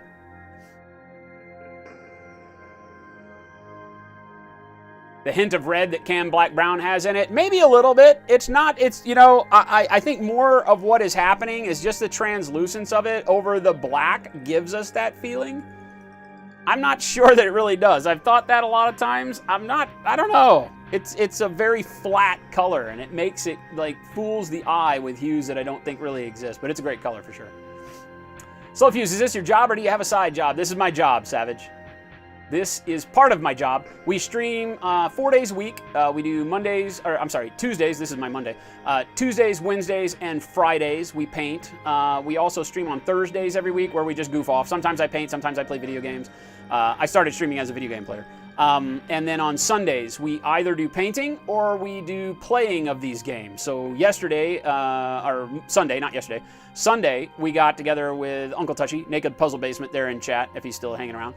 And Mike and I played Bushido, the game that this model is part of, and walked everybody through the rules, learn the rules ourselves, talk about the game, play the game, and then review the game. And we do that. We try to do that every other week. There's going to be some gaps in it coming up, but we either paint or do that. But then we run an online store, as well as I'm finishing up some commissions. So I don't take commissions anymore, but for a while there, I paint models for some of our viewers and other customers as well. But yeah, this is what I do full time in this world of miniature dudes and dudettes. Richard with a sub, thank you, 2 months in a row. Thank you for that support, my friend.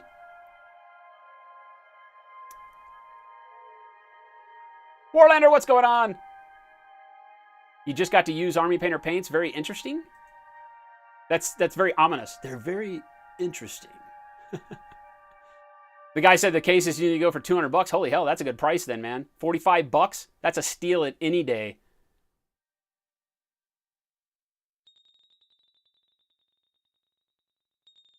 Drinking Moscow mules and painting little men, Telemachus. Exactly. Yep, exactly, Ebb and Flow. They're magic bows. They don't need strings. I don't want nylon suture thread. I don't want it.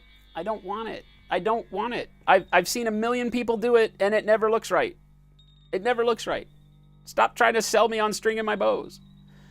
All right. What did I say we were going to do? I said we were going to do something when I stopped to do this. Show the thinness of the paint. Look at me. I remembered something. Holy hell, that never happens. He's not as old as he thinks he is. I literally have so much on the brain lately. I know we all do stuff in our lives and it gets out of hand, but lately I'm like, right, if you're one of those people who every morning you're like, okay, here's a list of everything I could possibly forget today, and at the end of the day you forget to look at the list, so not only have you forgotten all the list, but you couldn't even remember you were supposed to look at it. Okay, that's kind of my life right now. There's so much going on I can't even remember. I can't remember where to stop to remember where I put the list to look at the stuff I'm supposed to remember. All right, let's just take some chocolate brown. That's the color we're working with. It's good and dark. It's easy for you to see. So somebody had asked, could they see, OTs wanted to know what I mean when I am thinning my paints. So generally, I will say normal thinness. I will say dirty water thinness. We have a dirty water glaze that we talk about around here. That's kind of our ultimate thinness that we go with. And then I'll say that I'm going a little thicker than normal. Those are generally, they all balance around what my normal thinness that I paint with is, and I'm going to show you that first, okay? So 90% of the time when I'm painting, it's going to look like what you're about to see, okay? And I'm going to show you exactly how I get this. I'm going to bring my murky paint water over here.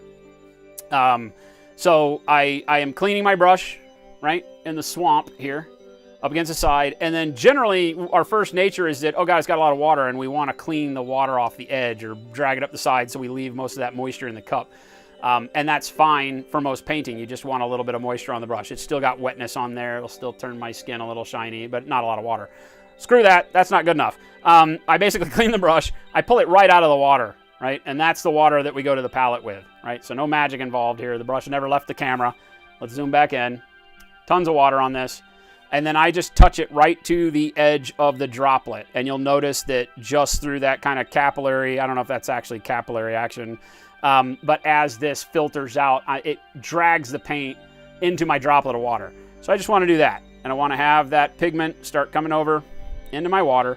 And I generally do a couple of strokes like that. And I can tell that by the time I've got kind of an opaque droplet coming down, that I can now start thinning that out side to side. I'm no longer pulling paint from my droplet. I'm just working with what I got right here, right? And that's perfect. That's exactly how I work 90% of the time, is that I move my brush, I get a nice tail of paint that's very translucent. I can tell because the white of the palette shows up beneath it, and the droplet of paint stays over here. It doesn't wash all the way back across. So I can push it side to side. My droplet of paint stays over here, fairly coherent. This is a little thin. It's bleeding out a little bit, so I might pull a little bit more paint down into it, right? Till it does like that. It's a little bit slower to disperse. My droplet stays a little bit more together, right? This is how I'm painting 90% of the time. Because what I want on the model is all of this. It's not cloudy, it's just a nice translucence. As long as I do good with my brush stroke and keep my brush stroke very coherent and smooth, then I don't have a lot of variation in pigment behind it, right? So it's translucent. In this case, white shows through. If I were painting this brown over blue for a dirt coat, the blue would still show through, black shows through, every color shows through, right? And that's what I want. So this is how I paint most of the time. Now, when I say I do dirty water glaze, right? Dirty water glazing, I bring another whole brush full of water into that. All right, notice how I haven't brought any more paint from my little droplet down in here. Now I've got more water in this. Now watch as I push side to side. It's more translucent, right? And my droplet starts bleeding back a lot quicker and diminishing its own opacity. It turns lighter and more translucent very quickly, right? Same thing over here. Look how it's not opaque at all. Bleeds out, translucent. This is dirty water glaze. So this is about twice as much water. And yeah, I paint with this all the time. For anything. Non-metallics, you name it. Whatever I'm doing has got some layer of one color or another like this on it, right? Now, as I go thicker, it's literally, I won't use this anymore. I'll just pull another tail out up here, and I'll say, you know, now I want to do a highlight color, and my highlights, I really want them to pop quicker, so I'll pull more paint out here. I never really paint with this. I never get like this droplet of paint on my brush and go to the model. I'm always pulling it out very wet. Here, though, notice how the tail of paint is still pretty opaque. You know, not fully, but enough to where it's much darker than anything else I've shown you. And this would be if I was highlighting, right? And occasionally I'll pull in a little bit more, but it's always going to have that kind of liquidy sense to it, more like an airbrush paint. I never use this, ever. I mean, I can't think of when unless I'm repairing something, like there's a spot or a spot highlight, right? Every now and then I'll go into ivory, and I'll go into ivory right like that, and I'll take that onto my brush, and I'll go put a dot of ivory or a dot of white on like the brightest saturation point of a model, like maybe say where I've got the non-metallic shine going on this guy. I might take a drop of ivory like right down at the bottom or at one of these spots along the non-metallic gold where I can kind of drive it a little bit brighter. But I mean, it's literally like not even a millimeter's worth of paint that goes on the model at that thickness for me, because it has a texture as you go thicker, right? When it dries, it actually has a ridge to it, so you gotta be careful. Somebody likes us. So there you go. That's how I paint. Clip that, watch it anytime you got a question. I has a Twitch, what's going on? Thank you for that follow. I still have water. Cheers. Here is water.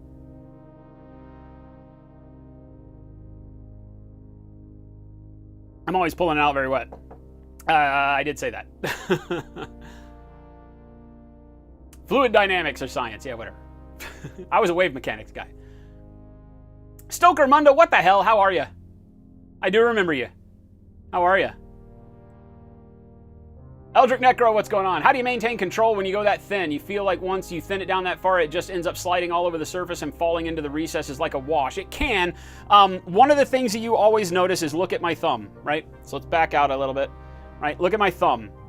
This thumb palette is there because what I'm doing is going in and, grabbing that brown, let's say, and thinning it down to that level.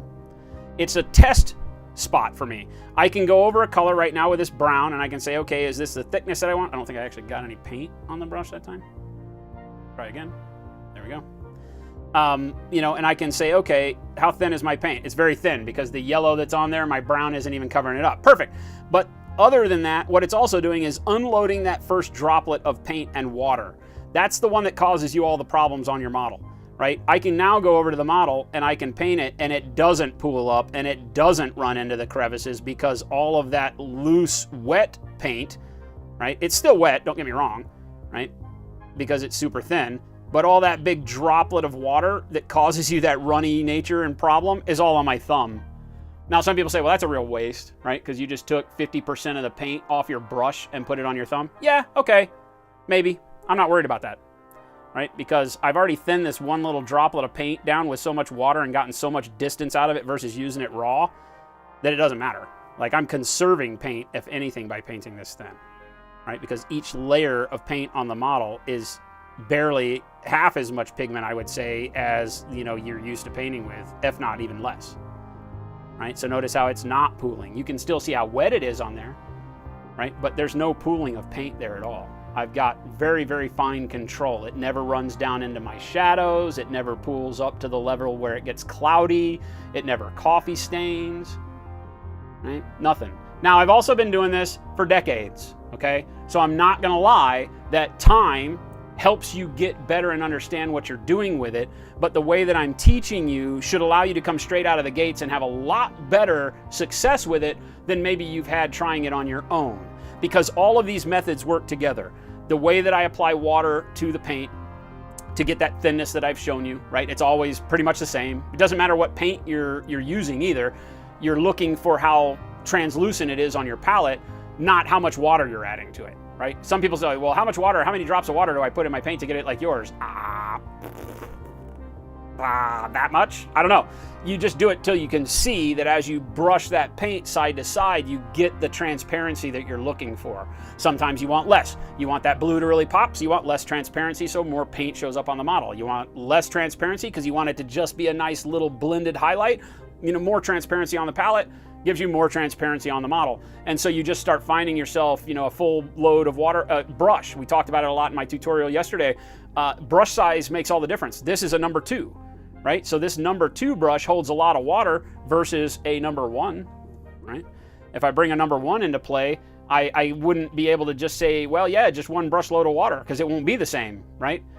It'll pull the same amount of paint down into less water, which will make it more opaque, and so you might have to do 2 brush loads of water if you're using a smaller brush, even more so if you then go and are doing this with a 00, right? Or a 0.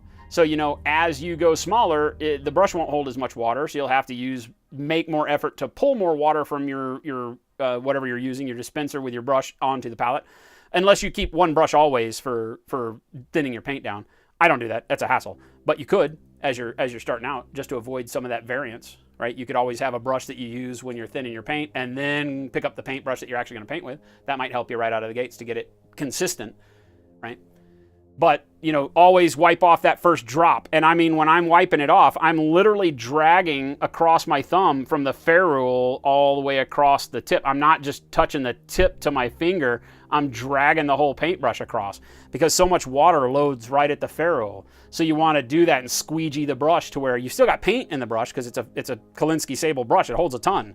But it's not so much that when you touch it here, that droplet then hits a hard surface and takes that pigment and spreads it all out like you're seeing like a wash, and it goes into your shadows and whatever else. When it does, the nice thing is that you're working so thin, you just dry your brush off completely and you can dip it in there and it'll wick all that paint and water back up, and then you can start again. So, you know, I'm not gonna say it never happens, but when it does, it's much easier to control this way, right? Thin paint going where it's not supposed to is a lot easier to, sometimes you hear me go, oh shit, and I'll grab a brush and I'll grab some brush that I never use and I'll dip it in water and now it's wet and I can squeegee the paint off, you know. And as long as I've been good and let every layer kind of get its setup time before doing that, it shouldn't take off a lot of paint. Don't do it really hard, right? We're not gonna do a lesson on how to fix stuff. We're gonna try to teach you how not to mess it up in the first place, right? But fixing is part of the program, right? It's part of what you gotta get used to doing. So Eldrick Necro, I hope that helps a little bit. Keep watching and keep asking questions. If you're having problems that you're in, we use the WIP gallery. We'll be taking a look at WIP towards the end of the show today, probably about 4:30, a little over an hour from now. So if you have something that you've been working on, you're like, look, I'm trying to paint thin, but this is what's happening. A lot of times you'll get cloudy coloration because you're too thin, right? You'll notice these things, and I can help you understand what you're seeing on the model, how it relates to what I'm talking about with the technique. Everything from brush handling, the weight of your stroke, like we talked about a little bit ago, to thinning your paint. It all comes together, and it's all stuff you have to practice, and none of it just happens naturally, really. I mean, it didn't happen naturally for me. I had to fight to get used to painting thin. And so, you know, it's just one of those things that you stick with and you start to see changes, and the changes that you see are immediate, and you can say, I get it, and then it becomes part of what you do, so. Stoker, you're good. Sorry I haven't been able to watch in a while. Your work is getting micromanaged to hell, man. I'm sorry to hear that, but I'm glad to see you. Glad you're back. Hope that life is treating you well. Hopefully that more work means that other good things are happening for you. Viking, do you ever have a problem with lower layers reactivating and tearing a tiny bit and giving a bit of a coffee stain edge and taking paint away? You try to wait until it's full dry between layers, but sometimes I do it and not sure exactly why. Yeah, not enough dry time, too wet with the paint that you're going back over it with, Viking. Exactly right. Akram, thank you so much for the follow. Yeah, what Viking is alluding to is that, you know, we work so wet and more water than paint in a lot of cases that you can tear the paint beneath it. And so you'll find that, you know, I'll work on an area, say, you know, when doing metallics, because you're doing a lot of layering to get the kind of metallic feel going on with the golds.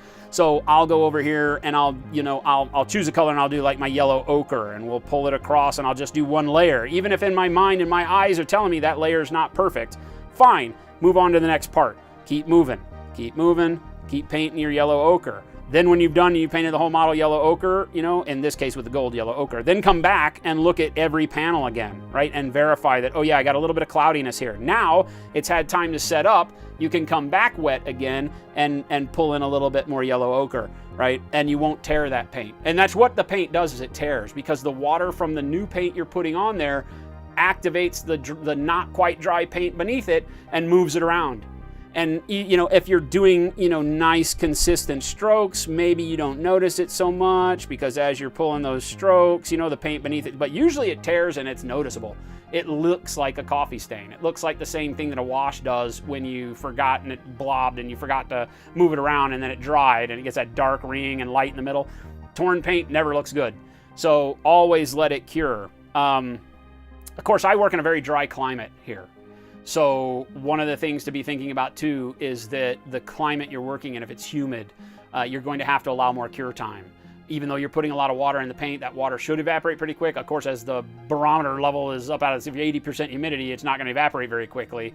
And you may have to go make a sandwich if you put a lot of paint on, right? So always be wary of that. It is a little bit of a longer process to get this to happen, right? No one, being honest with you, will ever tell you that painting this way is quicker than other methods, right? It just gives you better control than other methods, and arguably a better result at the end of the day, because you have been able to layer your paint so thinly that you're never worried about blurring any details on a sculpt, any of that.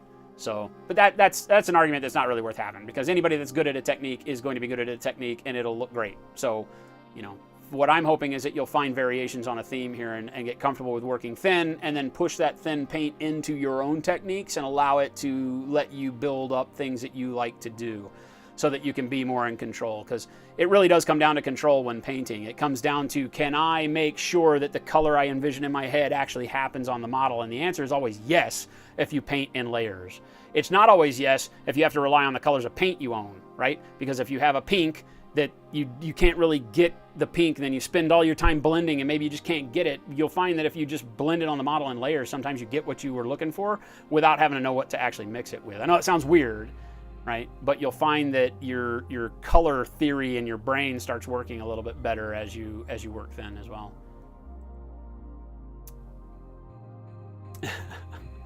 Telemachus, newbie airbrush question. You use flow improver when doing base coats. Do you use that with the primer as well? No, I never mix anything with primer, not even water. I come from a world of painting. I always want to say painting cars, although I didn't paint cars. I painted motorcycles, but basically that kind of auto painting world when it comes to spray painting. And so people that I learned from, people that I watch, you don't ever really do anything to primer beyond, like, there are 2-part primers, some that you have to mix a little bit of thinner in with because they just come so saturated. But most of the time, you don't want to mess with primer. Primer is built specifically with a chemical bond to it that allows it to do its job, which is to perform like a super magic shell around whatever it is it's being painted on. It's that thicker polymer bond that turns into more of a plastic than most of our other paints. And a good primer locks that way. And as you thin it with water, as you thin it with flow improver, as you thin it with anything, that polymer bond stretches and it gives you less of that magic shell, right? So, Captain Theo, what's going on? Thank you for that follow.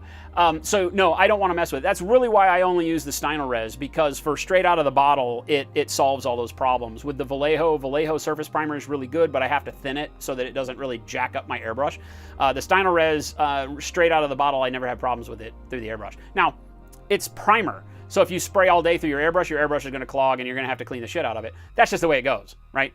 Because it is thick. But I don't have it clogging and all that kind of stuff. So, again, I don't have any horses in the race with Stynylrez other than that we sell it on the store. But it literally, and the reason we sell it on the store is it's literally the best primer for painting in miniature out there, plain and simple. So if you feel like you have a primer right now that you have to thin through your airbrush, buy Stynylrez. If Stynylrez is making you feel like you have to prime through you have to thin through your airbrush, maybe you're using too small of a needle. Don't be afraid to get a 0.05 needle for your airbrush for priming. That's a big aperture needle. It's not something that you would normally paint with, not even for base coats in miniature, but it is great for priming. That's what I use. I use a Badger, right?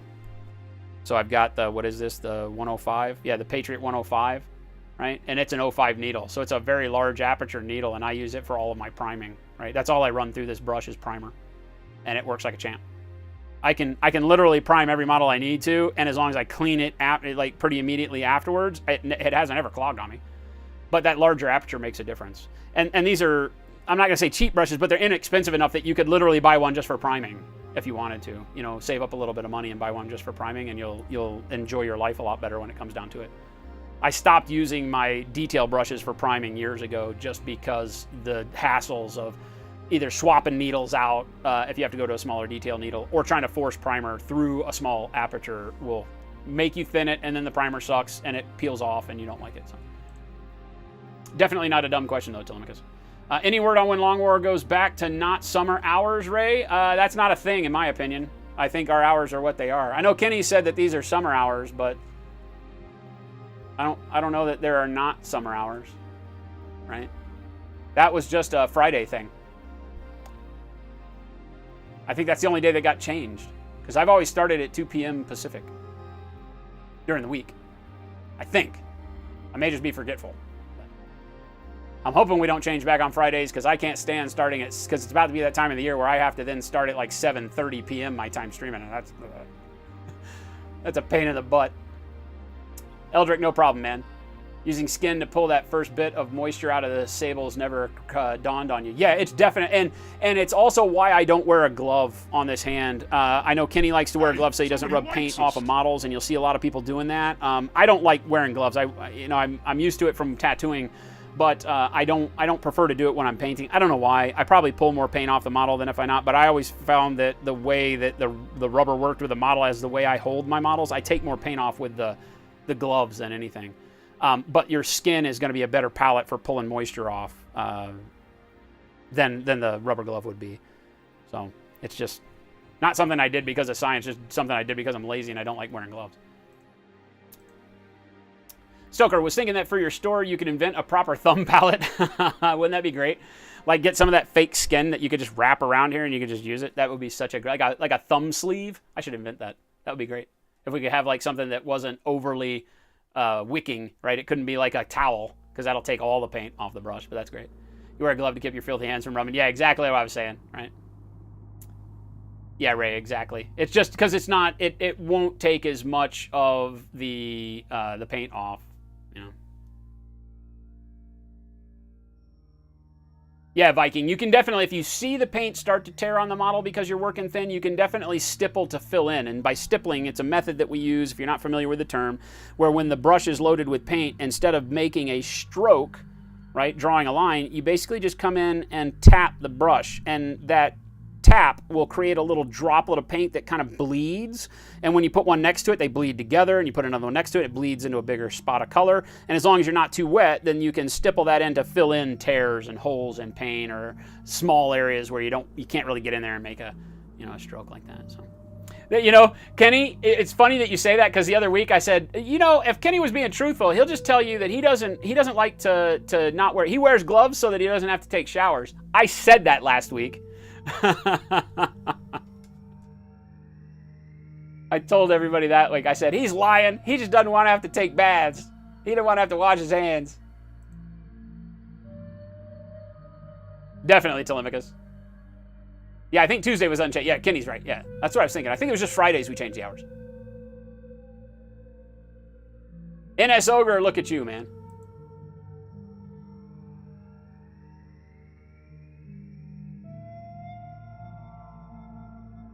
Phalanges. That's such a good word.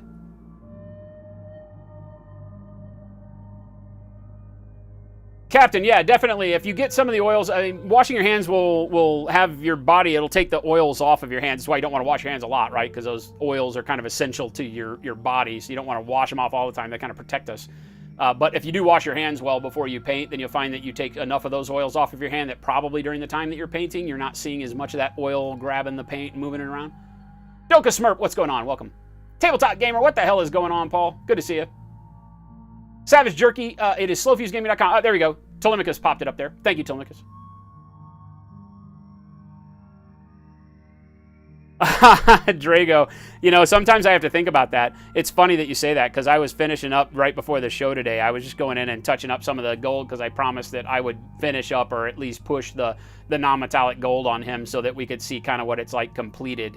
And I didn't have a lot of time this weekend. I was working on not only the stuff for Sunday's show, but of course commissions. And I, today I was like, oh, I'll just do it right before the show. So I was furious. So yeah, my thumb probably looks exactly like Friday. Same colors on it, except for the browns now. All right, so we've got our chocolate brown on there. Now we want to move to Beastie Brown. I think that's the next color. Somebody verify this on our Paint-Along chart? I think after chocolate brown, Beastie Brown. Yes, it is, Beastie Brown. So I have the world's oldest pot of Beastie Brown, I think. Look at this thing. This looks like something Indiana Jones would be hunting for, like in the Amazon. It'd be like, it'd be on a stone, and he'd have to swap it with, like my glasses holder, so it wouldn't like pop open and roll a spiked ball down a hill at him. Feel like that's a thing.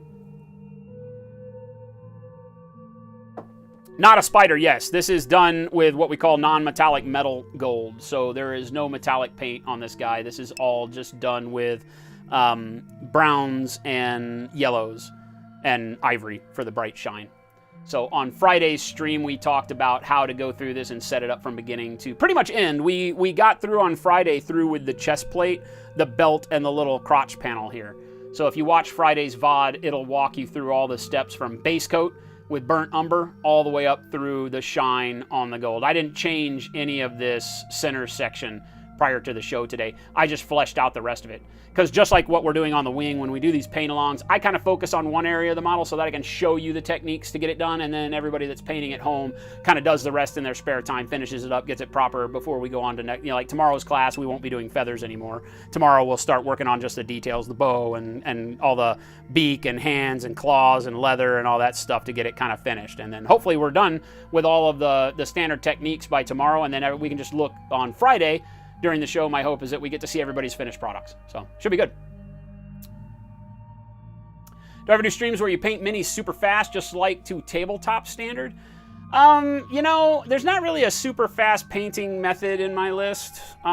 It's funny, Mike and I talked about that, Uncle Touchy talked about that this weekend, and one of the things that I get a question about a lot is commission pricing, and they're like, well, if you could paint fast, what would you charge for a model? And I'm like, that's not something I can do, because the way that I paint, if it's only somewhat done, I can't say I'm done because it's not finished, right? If I paint it fast, it's just base coats. So we've been talking about it a lot lately, and how my technique that you watch me paint every day, how does that apply to you if what you want to do is you really just want to get an army on the table real quick? And so I showed you methods. So yeah, Paul, I guess the answer is yes, we do. You know, we went through and have painted models really quick. This one I didn't do on stream, but used my technique just to go through the base layers and a couple of highlights so that you can see you've got enough highlight to where when you put it on the table, you're not angry at it. People can see that you're trying, right? Even though this is what we played with yesterday on Sunday. And this is literally like, this is like scary for me to show you guys this, because this is me doing base coats with like maybe there's one highlight on the red, one highlight on the blue, one highlight on the wings on the red, no highlights on the orange, I don't think. Maybe one, I don't know. I mean, this is literally like scary. I painted some texture on his hat because I couldn't leave well enough alone. That's actually flat, there's no texture on the sculpt. But you know, this is how I paint when I need to get it done quickly. And when I say get it done quickly, I'm not trying to get it to look like it's finished when I'm doing quick painting. I'm trying to get it on the table so that I don't have to put unpainted models into a game, because I hate that, right? So no matter if it's my Infinity army that I needed to play a tournament with, here's quick painting, right? This is me putting base coats on a thing, right? Doing a little bit airbrush, doing a little bit of brush paint for highlights, so that when I put it down on the table, people are like, hey, this guy's giving it a chance, right? They think I'm an awful painter probably, but the reality is I then have not changed anything that I would normally be doing. This model is painted the exact same way with the exact same colors, believe it or not. It's just I didn't go through and base coat everything on this guy first. We're working on individual parts and pieces to bring them up. This, when I'm finished, the gold panels that are now burnt umber all over the place will look exactly like this, right? Because I haven't changed my method, I haven't changed my colors, I haven't changed anything about it. All I've done is make sure that I just am putting on base coats. And so for me, that's what fast painting equals. It is just setting the foundation for doing the finishing touches that I normally do. There's not really a good way, other than we talk about cutting out colors, right? Like if my normal blues were 7 colors wide, these blues don't really work very well together. But if this were my normal setup for blue, in a particular thing that I was painting, let's say, right? And I had 7 colors, that's about right for me, right? So let's say I was using these paints to do something crazy with blues, and this would be my normal stream, is teaching you how to do blue, and here's 7 colors. Well, if I want to paint fast, I could probably come in and say, I don't need to go as dark there, I don't need this or this color, right? And I can probably give you the same general feel with just those 4. And now I'm only taking the time to layer 4 colors, which is, 60% of the time that I would have spent doing 7, probably, something like that. Somebody do my math, but yeah. So me painting faster, that's kind of what it is. So there's the long-winded answer of no. No, it's not how that works.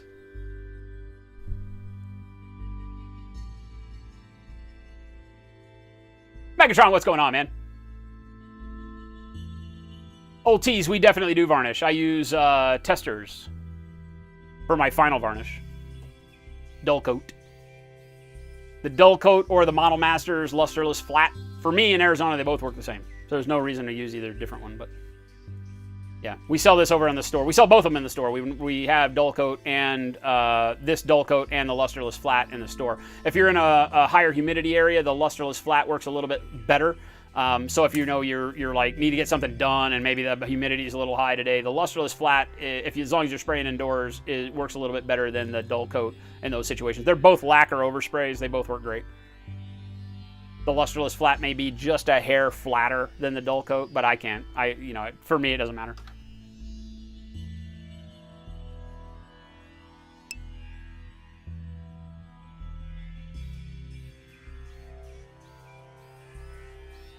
It does definitely change the appearance. It can for sure. And that's one of the reasons, again, why I don't like metallic paints very often.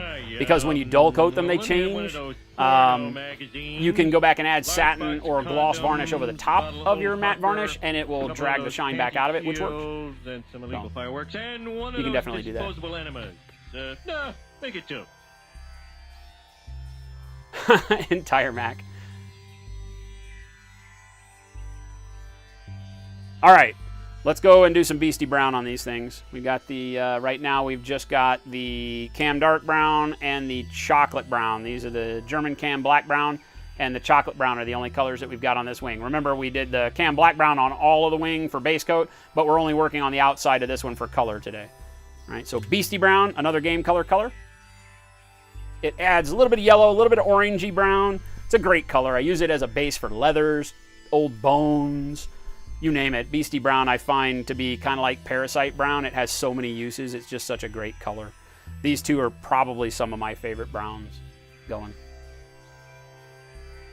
I've used it for years and years. I think Beastie Brown might be one of the ones, well, I don't know, I guess Game Color hadn't changed too many of their names of their paints. I just feel like because GW changed their name all the time that Vallejo did too, but probably not near as much as I'm thinking. Queens, no, we only do whip at the end of the day. Blackhand, what's going on? Good to see you. All right. So normal thinness for this. I showed you guys earlier today what that means. So just normal level of thinness. And again, when I'm testing it on my hand, notice how I can drag it onto these other colors that I've done, like white, and you can see just how thin that is. Right? See where I put it right over that white? It just disappears. So you can paint right over it. And I can still see white on my thumb. So that gives me a good understanding of what the color is going to be like on the model itself. We'll zoom in here. Again, now I want to, again, start my brush stroke from the shadow edge, but where my chocolate brown started in right around here, I want to pull the Beastie Brown back about like here. And just work out to the tip from about halfway along the length of the feather.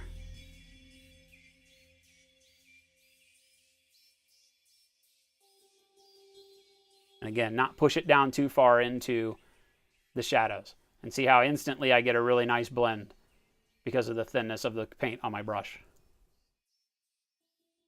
Same thing with the next feather, just about halfway along the length of that. Building up color as I come down towards the front, a little bit more pressure on the brush, so I'm unloading a little bit more pigment.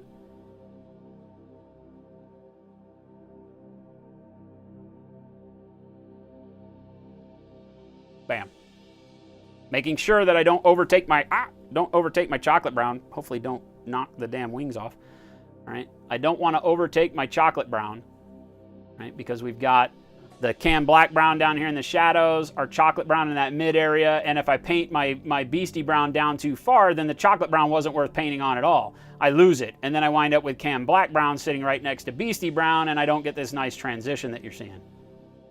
Right? If you're not careful and you overdo your brighter colors by pushing them over the previous color that you laid down, then you wind up with paints that are too dark against paints that are too light, and your contrast goes all wonky. Right?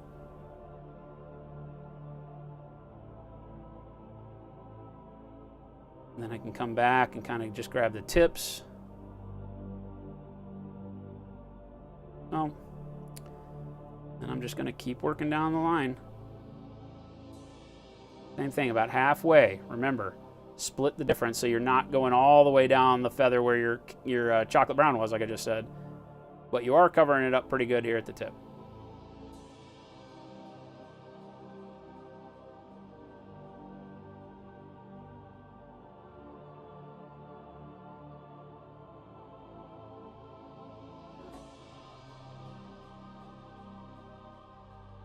When you get used to it, this becomes very, very, very, very fast. And you keep backtracking, you'll notice that like a couple of them might look brighter as you go. So then you can backtrack to the one above it if you need to. The paint always goes on brighter when you're working thin like this than it will dry, right? It'll always look a little bit brighter when it's wet. When it starts drying, it'll dull down. So you'll always find yourself kind of going back and maybe layering another base over it and things like that. No problem. That's just the way it works. Don't sweat the small stuff. I'll just keep coming back over all of these. Pull my paint closer and closer to the tip as I go. Right. And I start to get that really nice blend on the feathers. Where I can't tell where paint stops and starts, I just have a really nice brown feather. And this works with any color, obviously. There's no trick to brown. Any color you're using, same steps, just repeat as necessary. Right? Sometimes my blends are too good. I can't tell where I left off.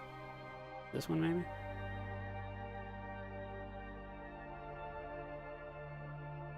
As I come down these feathers, obviously I have less spot to put paint, so I'm going to just start focusing on the tip of the feather. Using a very loose brush stroke. Notice how I'm not being very specific with my stroke. I'm not like 1, 2, 3. I'm flicking the brush at it. Reason for that is that it's a freaking feather. It has kind of a natural, hairy consistency to it, right? So if I get a little bit of an erratic brush stroke in it, good. That'll give me some crazy shadows that make it look like it has that natural texture as opposed to just a solid color change. Coming up here, again, focusing more on the tip, less to the middle of the feather.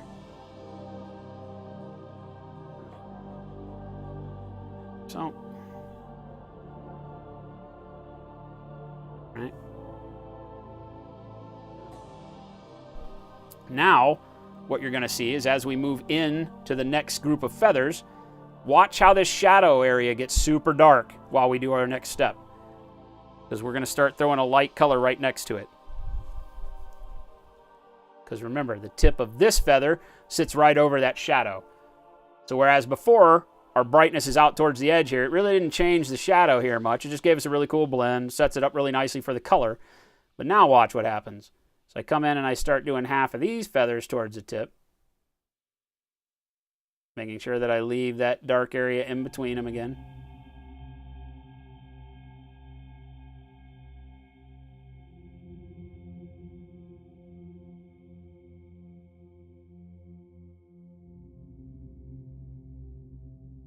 These are all pretty small, so you're really just painting on the tip here. Always keeping your brush stroke, in this case, going left to right. Going from your darkest color to where you want it to be the brightest. In our case, that's at the tip, and the darkest color is in this trough of shadow between the next layer of feathers that Stacy told me what the name was, and I already forgot. Not primaries. Secondaries, tertiaries.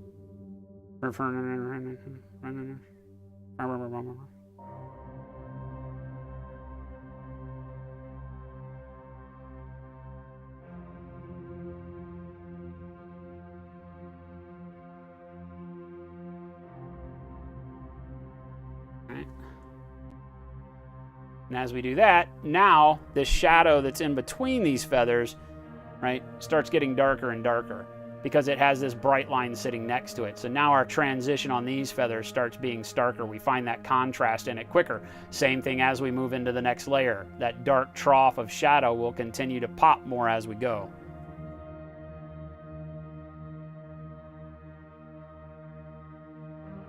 What time is it? Nearly 4?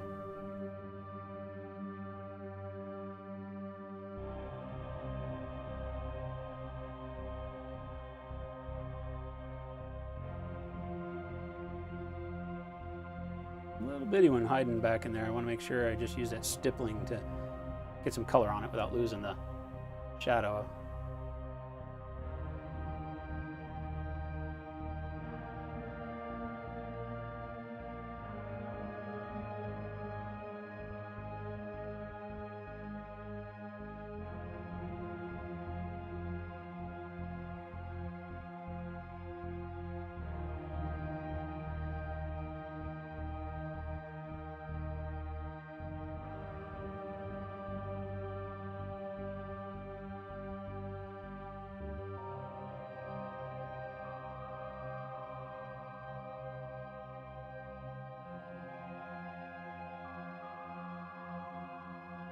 Not so much paint as we go down here, because obviously less highlight down low would be the assumption on this.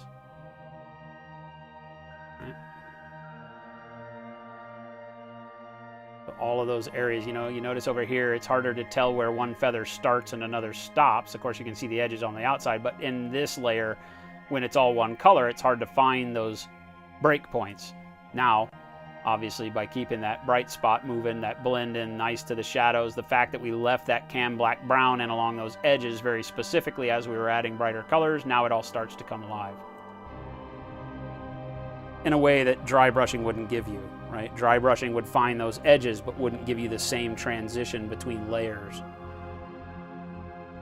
Again, on these, I'm just barely grabbing the tips of some of these, but with one dot of paint on these little feathers.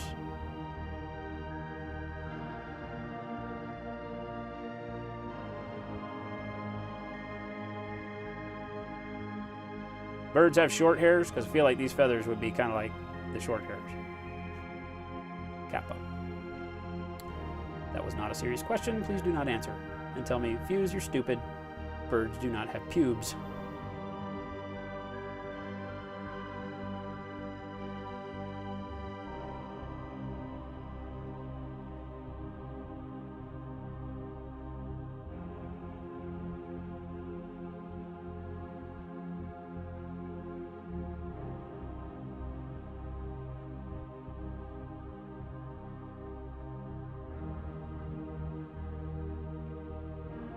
Hey, somebody Again, likes kind of us. evaluate each of these. Go back through. If you want some to be brighter, that's fine.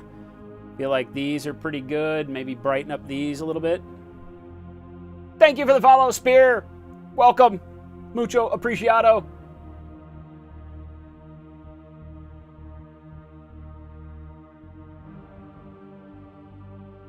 Keep coming back to these larger feathers.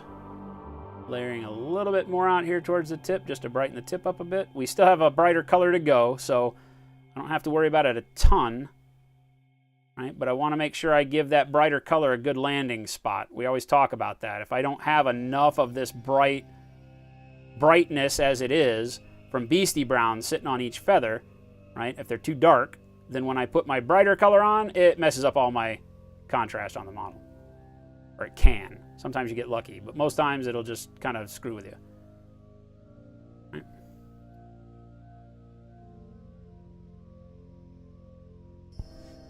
There you go. Very quickly now, we've got our wings back. We can tell what's going on with the wings, even from a distance. The 3-foot test on the table when you're staring at the model when it's just sitting on the table is the key. If you just paint it here, don't get that contrast in your highlights. I can see it's a wing because I know that shape, but I can't tell the detail at all. It just all falls together. Right? Over here, I can start breaking it out. I can see that detail back again. Even though we haven't pushed our contrast to its highest amount yet, we still are finding it in there even with our simple blends.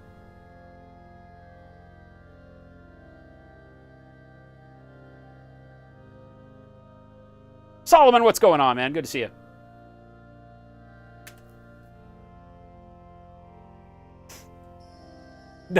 Kenny never takes baths. What's up, Silverdale? Coverts. She's going to try to get me to remember what bird feathers are called. Primaries, coverts, and... Captain Hell, how thin do you have your paint and what do you use to thin? Just water? I only use water. You could also be using glazing mediums or other things like that. Just realize that anything other than water will cause the dry time of your paint to increase. And when you're painting super thin like I do, you don't want to increase your dry time much because it will tear. We've been talking about that. The thinness of my paint is super thin. But I won't go through the whole step again, but I'll show you what was the last color we were using here was the Beastie Brown down here. So, or here. Right? This Beastie Brown right here. And so I'm basically working with my paint and water at about... Yeah, let's take a little bit over here. About like that. About like, not quite watercolor, a little thicker than watercolor kind of paint. That's about how I'm working all the time. Right? If you want, you can go back and watch the VOD when we're done today. It'll have a spot in it, probably about an hour in, where I took quite a bit of time and showed everybody how my thinning process works. And I show it off all the time. If you stick it around, you'll get used to it. But I basically, that's my standard thinness, that when I'm painting 90% of the time, it's super thin, like watercolor paint like that. I go thinner than that if I just want to filter an entire area. Like, say I just want to tint this entire, well, you're going to see me here in a minute. We're going to do it with red, because believe it or not, we're going to put some whole red on this model.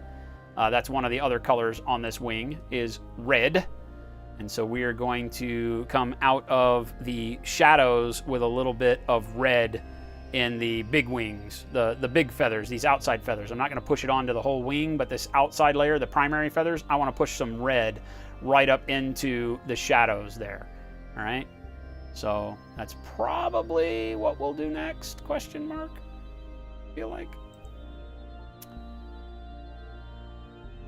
Then we've got to start highlighting. Highlighting in earnest. We'll start putting some texture on there with the bone white. Or in my case, Banshee Brown, because you guys bought all my bone white, damn it. Belzaro, yeah, treasure troves usually run about a week to 2 behind from the time you win them to the time that we fill them out. That's just a process thing here. We don't send them out immediately as you win them, but you will get it.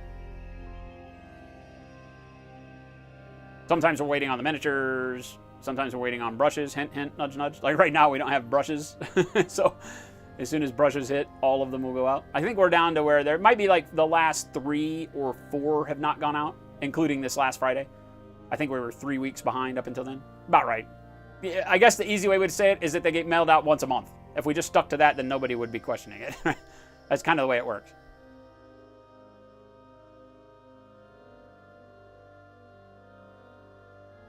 Entire Mac, any tips for wings that are not expanded? For example, your Cotiaz has a double-headed eagle just chilling. Same way.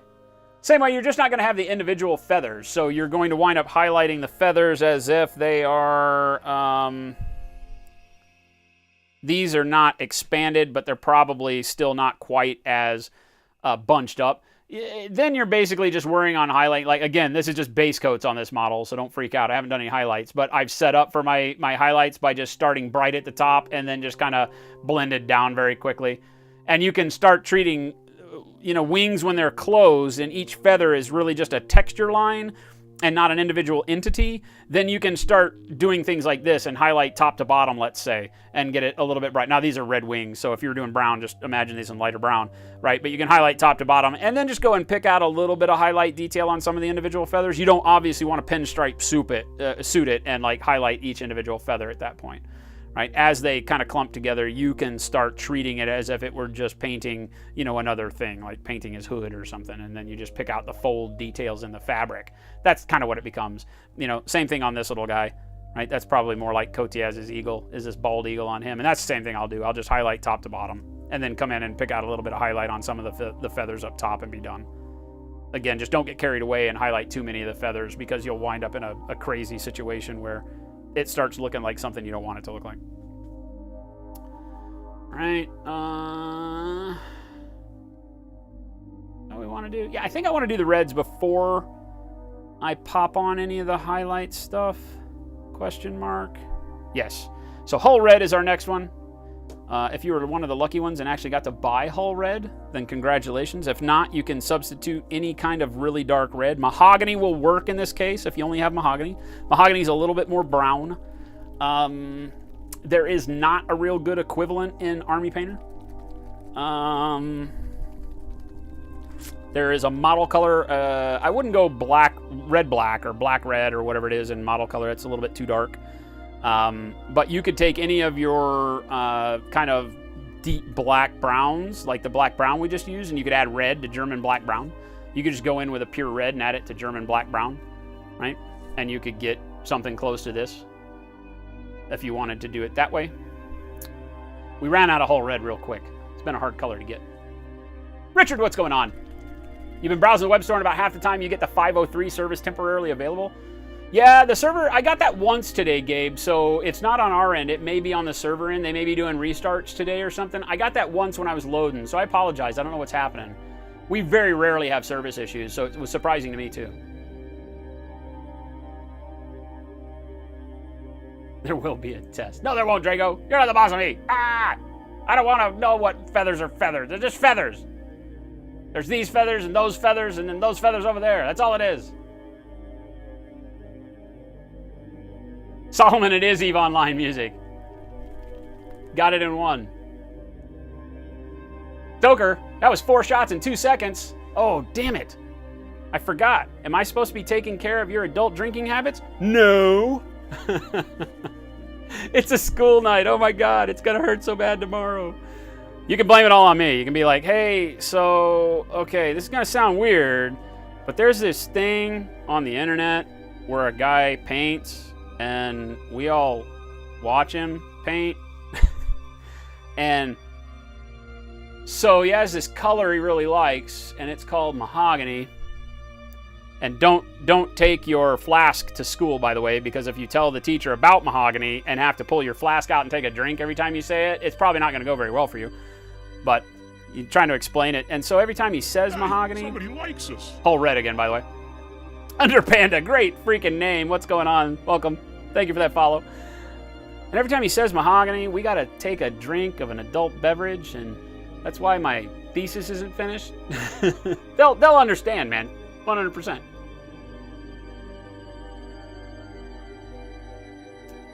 You saw wood? The wood mahogany? Not the same. It's not the same! The wood mahogany is a lie. All right, let's do this. Here, we're going to be going with what we call a dirty water glaze. So as I just said, there's times when I paint thinner than you just saw me paint. And this is one of those times where we don't want a whole lot of pigment at all. Like, at all. I'm going to show you. This is the paint that we're painting with now. This is my dirty water glaze. All right? I'm painting with this. Okay? And this time I'm not going to wipe it off on my thumb. And what I'm going to do is I'm going to go right to left. I'm going to go from about a third of the way through this feather into the shadow. I'm going to turn the model upside down so I can actually get into those shadows. All right, and I'm going to paint this back into the shadows here. Good nerve.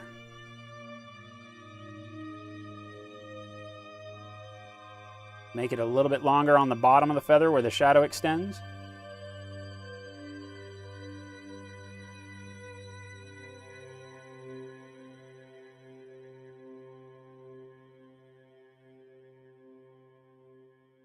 A little bit on the top as it gets close in here.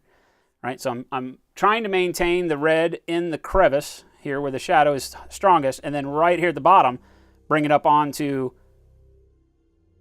the top of the feather. Just a little bit.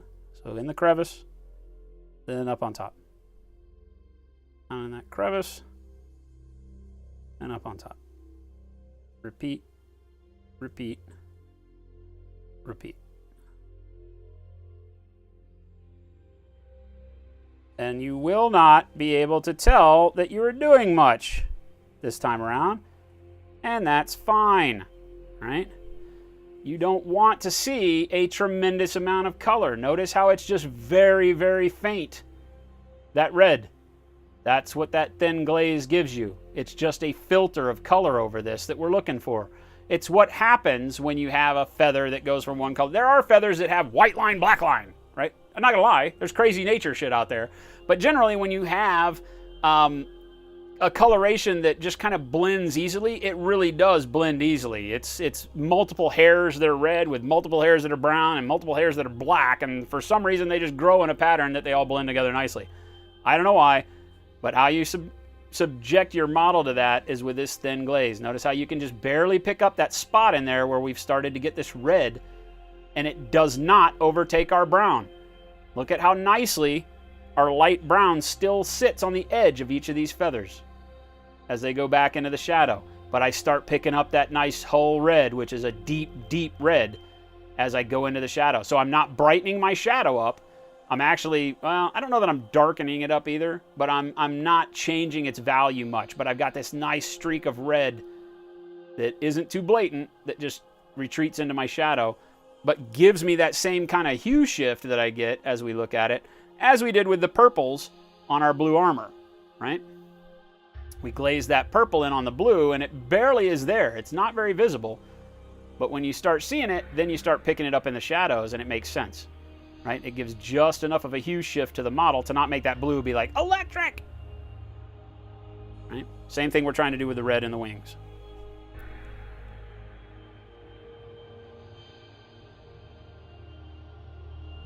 Oh, got to keep this thing upside down from my perspective here, otherwise I'll never be able to sink paint into these shadows. So again,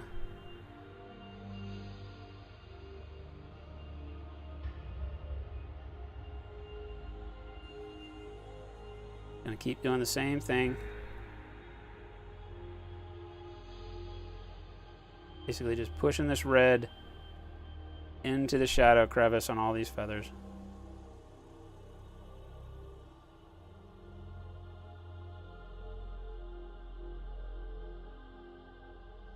All the way down.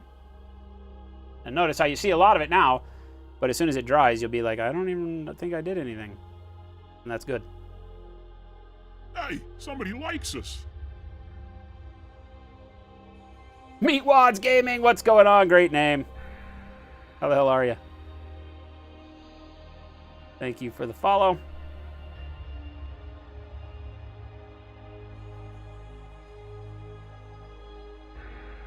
And here, hit these wings, these little feathers a little bit more. Hard for me to hold him like this, so I apologize if I'm getting him further away from the camera here.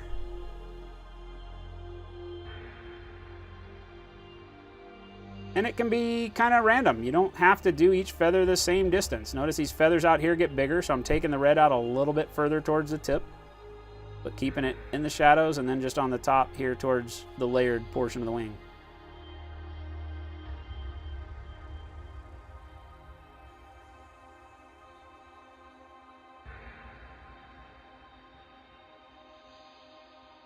And trust me, this is not something that you would want to like have to mix this color, right? And plan it out ahead of time. The beauty of it is being able to play with it like this. Come in and say, hey, it looks really good right there, and I could push it into this shadow and in here. Kind of like the reason why we love wash painting so much, right? It's like magic. Dry brushing and washing and all that stuff that we learned as we were getting into painting. And you're like, oh my God, that changes the world, because it allows you to kind of play across the surface of a model until you get it looking exactly the way you want to, right? That's what this is. So I don't want to sit here and mix paints all day, but I do want a really cool brownish red in my shadows, because it makes it not just a monotonous brown wing. Yes, it's still a brown wing, but now just pick up that faint red.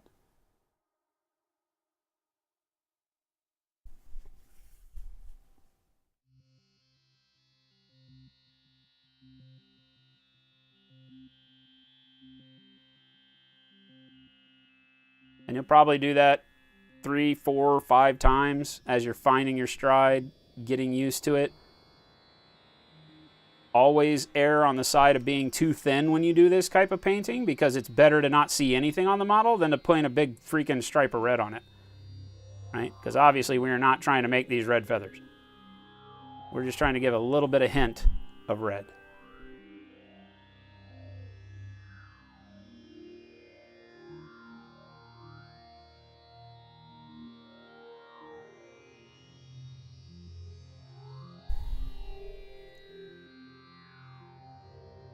Notice the more I layer it up, the more you see, but still, you can't see where paint starts and stops. It's just doing a really good job of giving me a natural blend in there. My shadow has got this really cool glow that radiates a little bit of red, but depending on how I turn the model, that red retreats into the shadow. Give it a little bit more light, it zips out. Look down here, right? I move the model like this. These two feathers look like they almost don't have any red on them, but then I tilt them up like this, and here comes that red creeping out of the shadows. Look at that. Now these two feathers down here look like they got a ton of red in the shadows. But like this, can't see it at all. Right? So it gives you a really, really cool effect. Like a feather would have. A feather has kind of a shiny, glossy, oily kind of look to it when you really pay attention. Right? And it has that sheen that causes the colors to look like they are. Kind of like an oil slick on some things.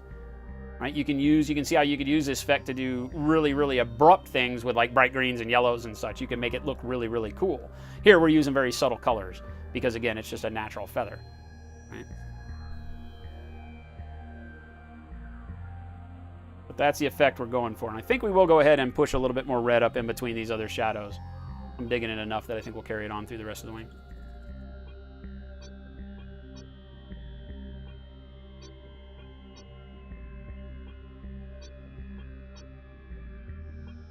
Doka Smurp, I only use Model Air Mahogany. The other one is not the same.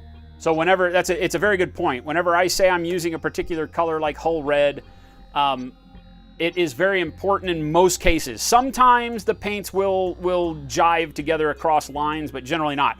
Pay attention to what it is. Model Air Hull Red is much different. Model Air Mahogany, much different than the other mahogany. So the only one that I use and what we stock in the store the most of is Model Air. Ivory, when you say I use ivory as highlights, like whenever I'm doing gold non-metallics, like what we've done here on him, the only thing that I highlight it with is ivory, not white, and the only ivory I use is model color ivory, right? There are colors that are close, but nothing like model color ivory. Model Air ivory, not the same. Even though you think they should be, they're not, all right? So unfortunately, the Model Air and the model color line are not just the same pigments. One of them is just thinner. It's not the way it is. The colors are different. So there is a lot of hue shift in between them, so just be careful of that. So yeah, always ask.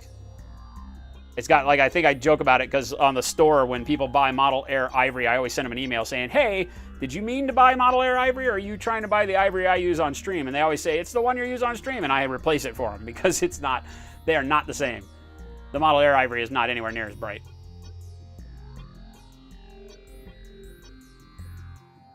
Yeah, real mahogany is expensive, Draco. No joke.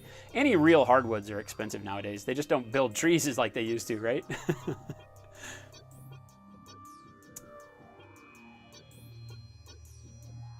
Can I show Hull Red in the bottle and on the palette again, Viking? Yeah, definitely.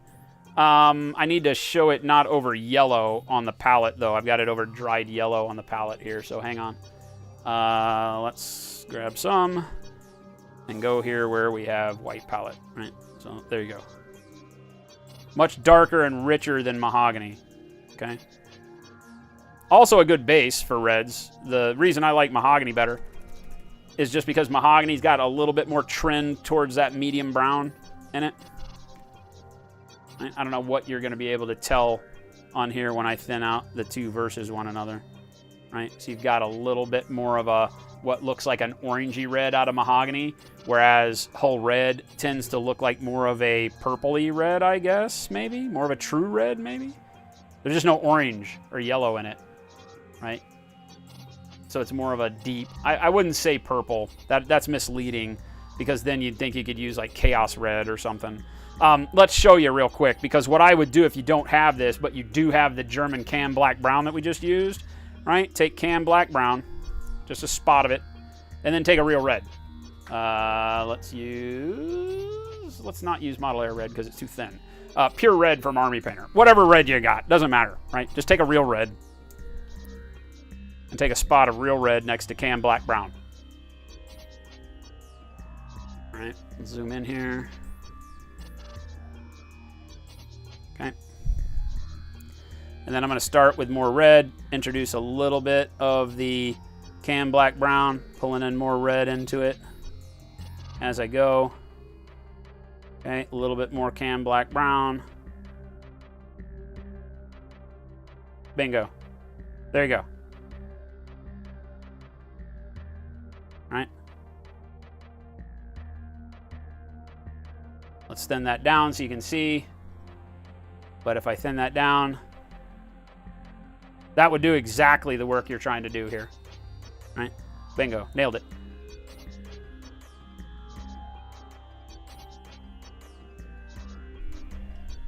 So probably, let's say maybe 2 parts red to 1 part Cam Black Brown. That would be a good start in my head. I never think about it like that. I just work it until it works. But I feel like that's probably what it is. Probably 2 parts red to 1 part Cam Black Brown to get that.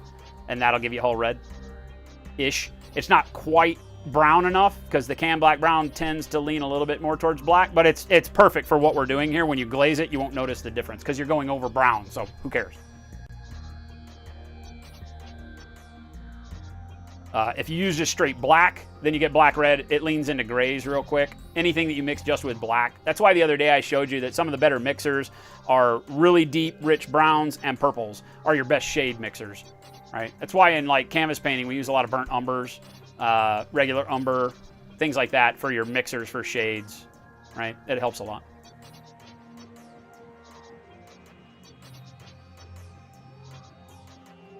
Ebb and flow, gonna have to be doing some liver push-ups. Uh-oh, gotta work it back into shape. Holy hell. Yeah, that's the only mahogany I use. I didn't even know that. You mean they make other mahogany colors? Other than Model Air? What? If they stop making it, I'm just done. I'm done. We'll retire the stream. I'm never painting again. Don't tell Vallejo that. They'll do it just as a mean-spirited April Fool's joke.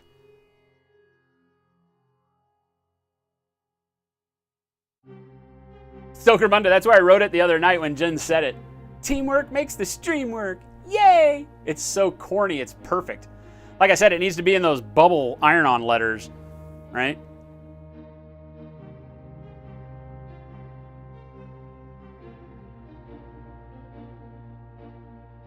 One mahogany, two mahogany, three mahogany, floor!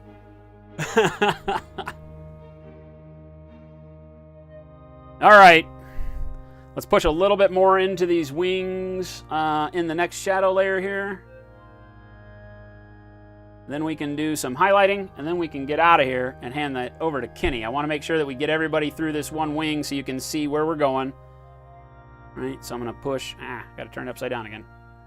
On this side, just the way the wings overlap, it's easier to have the thing upside down so that I can actually reach the shadow lines without getting paint on everything else.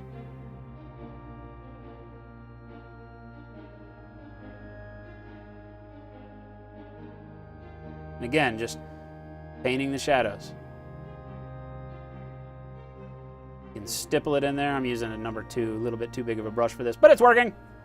We'll deal with it. We can do it. You can do it. Sometimes you got to push the paint in there. The sculpt is really great as far as the overlap of the feathers goes. It really sells it. We've got to work with what we got here.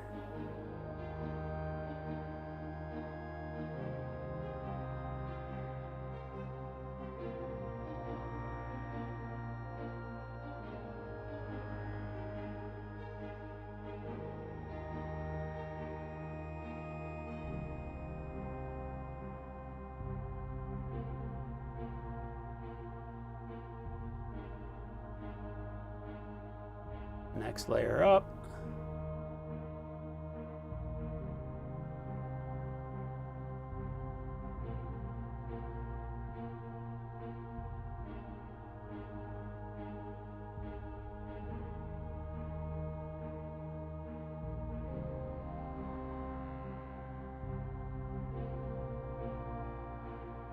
Excited to see how you guys are coming with your wings. So I'll give you guys some time at the end of this to get your stuff posted over on the whip.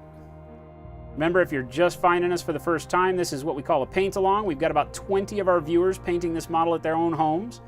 We set them up with it. The guys over at GCT Studios that do the Bushido game were kind enough to find a model that they had that was so cool that had enough of them in there that we could have a lot of people painting them together. It's not always easy to get 20 or 30 of the same model. You wouldn't believe how hard it is to keep stock of that much sometimes.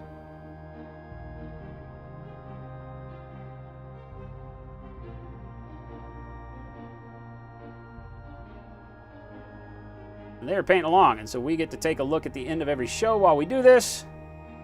This is show number 4. We're going to have one more on tomorrow where we pay attention. And then we should just see pictures from everybody on Friday of their finished models, hopefully. I feel like that's a thing. All right. Now, you should get a cool radiance of red in all of these layers now, which I'm really, really digging.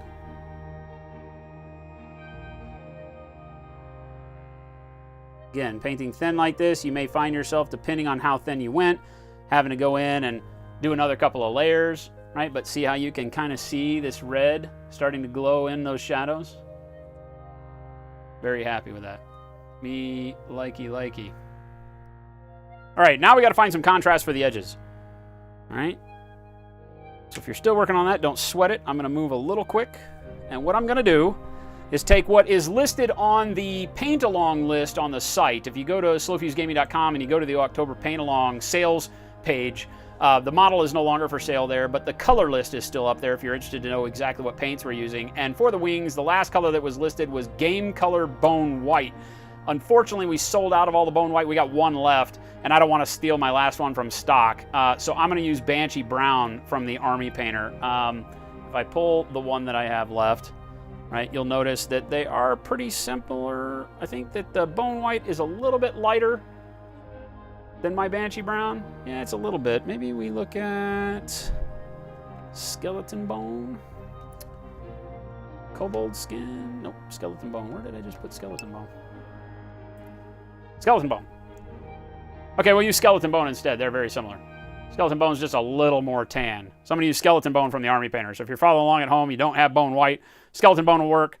Skeleton bone is a very unique color, and I like it a lot from Game Color. I don't use it a whole lot, and my other bottle dried up because I don't use it as much because I use ivory for most of my highlights, right? Ivory is just a little too bright.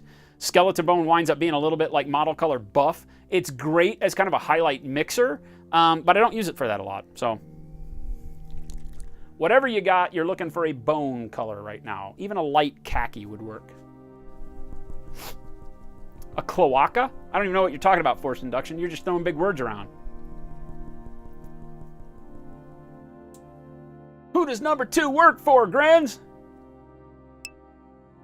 Aramac. I just started playing again, so I'm being nostalgic with the music. I took 5 years off, and now I'm playing again. So, there you go. Checking out what the game has to offer since I missed it. Back when I was playing, there was no such thing as a free account, so all sorts of new stuff. Been fun so far. We'll see. I may stop playing next week. We'll never know. I don't have a lot of time for video games anymore. All right, I'm going to get some of that bone color out. And now, oh goodness. Now comes the scary part. I told you that we would probably do a little bit of dry brush. And I'm wondering if now's the time or if we just skip it entirely. I think now's the time. We're going to do it. We're going to do it. All right, so we're going to dry brush. I never dry brush on stream, especially not on a Paint-Along model. Seems blasphemous, doesn't it? All right, but I'm going to do it. And we're going to do it in a way that literally you can see there's like next to no paint coming off of my brush. Right? And I'm just going to use it to barely put a little bit of highlight on these edges. I don't want to use too much because dry brushing overtakes so much of your color, right? It clouds everything you've done. So we don't want to do a whole lot. I just want to find the edges to the feathers.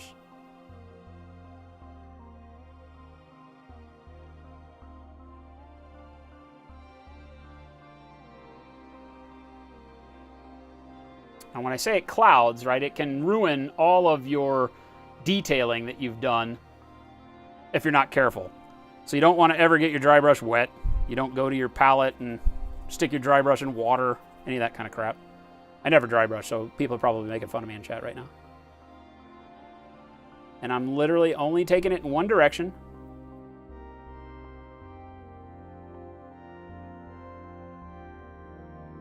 Hey, Only somebody bringing likes it right us. across the edge. I'm tilting the model as I go, so that I'm only hitting the edge, the top edge of these feathers. Notice how I'm getting just a very faint highlight? I don't want much here at all. All right, I just want to find a little bit of the edge. Thank you so much for the follow. Beals Modius, what's going on?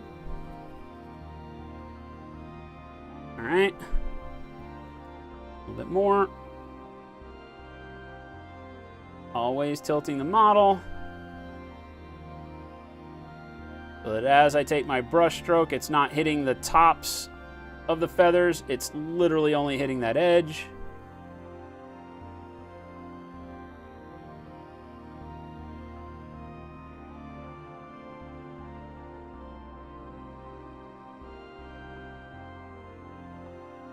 and only touching the model on the downstroke of my brush.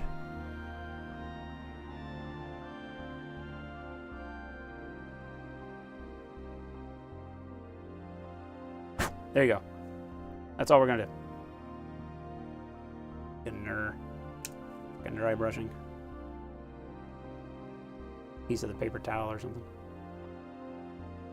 Make sure I go off and clean any debris that it leaves. Dry brushing is such a dirty technique. Dirty, dirty technique.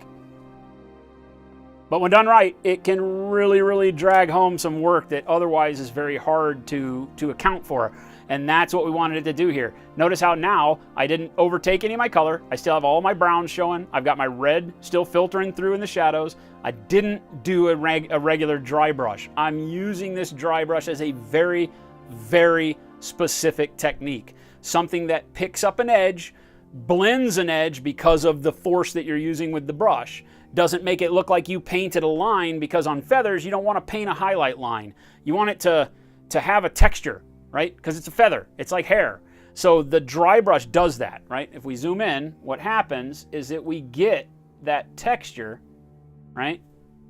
But just on the edge. That's why you saw me turning the model as I went, right? I was rotating the model to where all the brush could hit is the front edge. Rotate it here, all it can hit is the front edge. If I dry brush right here, it can get paint all over all my browns and mess up all the work that I've already done. So this model, the only reason I chose to do this is because this model is kind of perfect. The wing is curved, the flat edges face outward to where I could do that. Had this been a flat wing, I wouldn't have done this because too much paint would have hit the flat surface, like kind of muddied and lightened and clouded up all of the rest of our paint. Here, it made it nearly damn near perfect for this because the wing itself curves across this entire surface so that I can move it and get just that edge. Whereas if I go through and paint that edge with a brush, it starts looking a little unnatural because it doesn't have a messy front edge on it. You know, if I just pull a line, feathers don't have just straight lines. They're all blended. So some of this dry brush hit lighter on the tip, not so much in the middle. Brighter in the middle, not so much on the tip. Each feather gets a little bit different by doing this, right? And again, look at it this way, you can't even tell I did anything because we didn't let our dry brush hit the top surface of the feathers. See? Except for like right up here where these feathers lay over sideways, and you can see it a little bit brighter up there. Right? Looking at it this way though, look at that detail. So use the dry brush to your advantage, but know when, and don't make it a staple of something that you just try to do all the time, right? Because it's your friend, but it's that friend that sometimes you invite to the party and gets really drunk and breaks things and embarrasses you. That's what dry brushing is. So you got to know the right instance. When is it welcome? And when would we probably shouldn't let them know we're doing this tonight, right? That's kind of the way it works. Drac, what's going on? Moisture-free, pressure-managed, direction-specific paint application. Exactly. Exactly, Beesmodius. Like, I think this is probably the second or third time you've seen me dry brush in the history of my stream. So I always think about it in terms, because I always get a lot of questions, right? If I just dry brush this, what'll it do? And I'm like, don't use dry brushing there. Because there's a time and a place for everything, right? It's that friend that claims to not like grease too. Snot rash, I don't even know what you're talking about.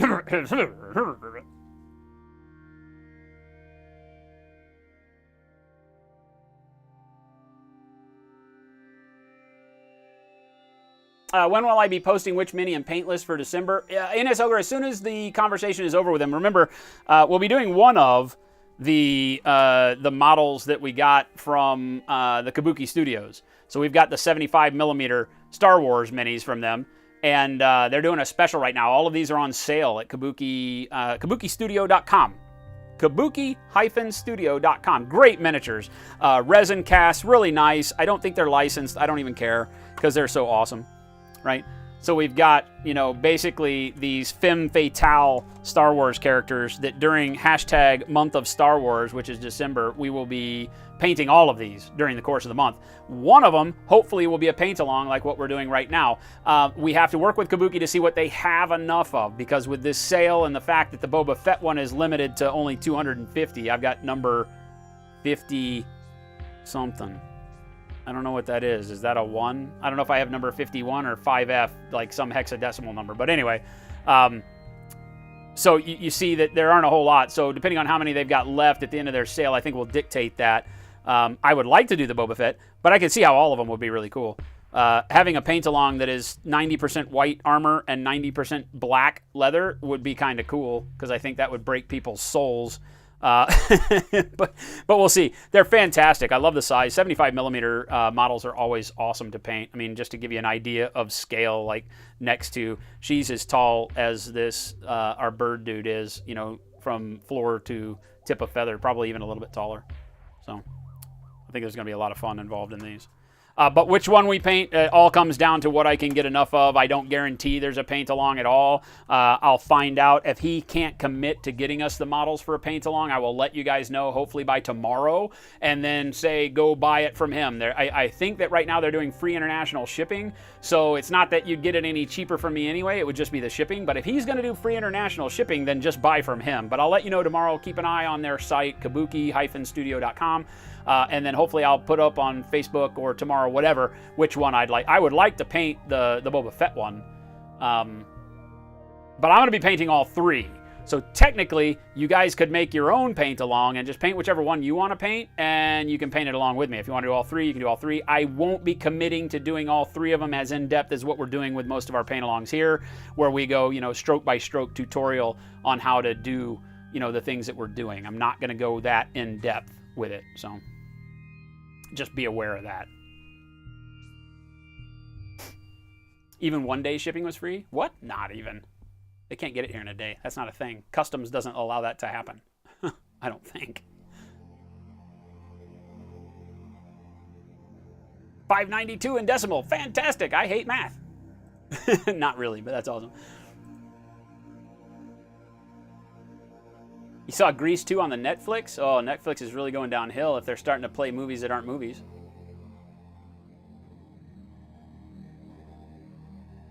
Oh, that's cool, Ray. That's awesome, actually. Yeah, I don't remember when he let me know he was shipping them to me. But I feel like it was only like 2 days before they got here. I think there was a weekend in between there.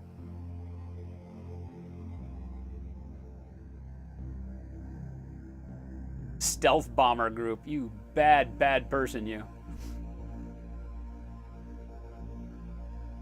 Take it easy, Stoker. Thank you. I will. Jen just got home. Hopefully she'll poke her head in here in a second.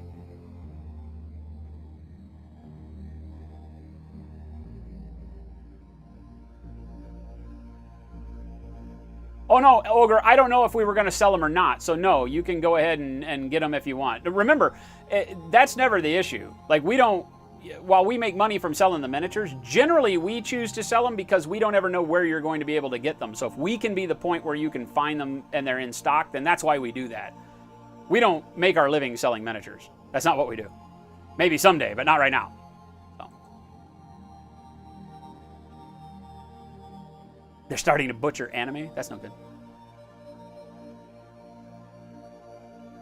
Okay, so yeah, I think you have to hit like 50 euro, Drago. Maybe that's the key. Now that you say that, I feel like that's right. I feel like maybe it's 50 euro, which the big ones are. So you shouldn't have a problem with that. All right, so that's all the dry brushing. That was just a quick little, hey, look at Fuse cheating because this model had all the stars aligned for a dry brush actually doing work that we can be appreciative of. Whereas, I mean, I didn't dry brush anything on this one, right? I mean, when we did these wings, right, we didn't dry brush anything on these. You know, so it's not even a technique that I use that when I say, hey, you got wings, dry brush wings. No, it's not. That's not the way it works. It's like there's not a way to dry brush these wings because of the sculpt that wouldn't have gotten the paint all blurred across it. So you have to go in and hand paint the edges and do the work that you got to do in order to make it right. You know, so whereas I say it looks great on rocks and feathers and fur and this and that, if you use it every time you do rocks and feathers and fur, you're going to wind up with a problem because eventually dry brush, like I said, it's going to be that drunk friend that breaks your coffee table and gets the police called on you. Beats up the neighbor's cat.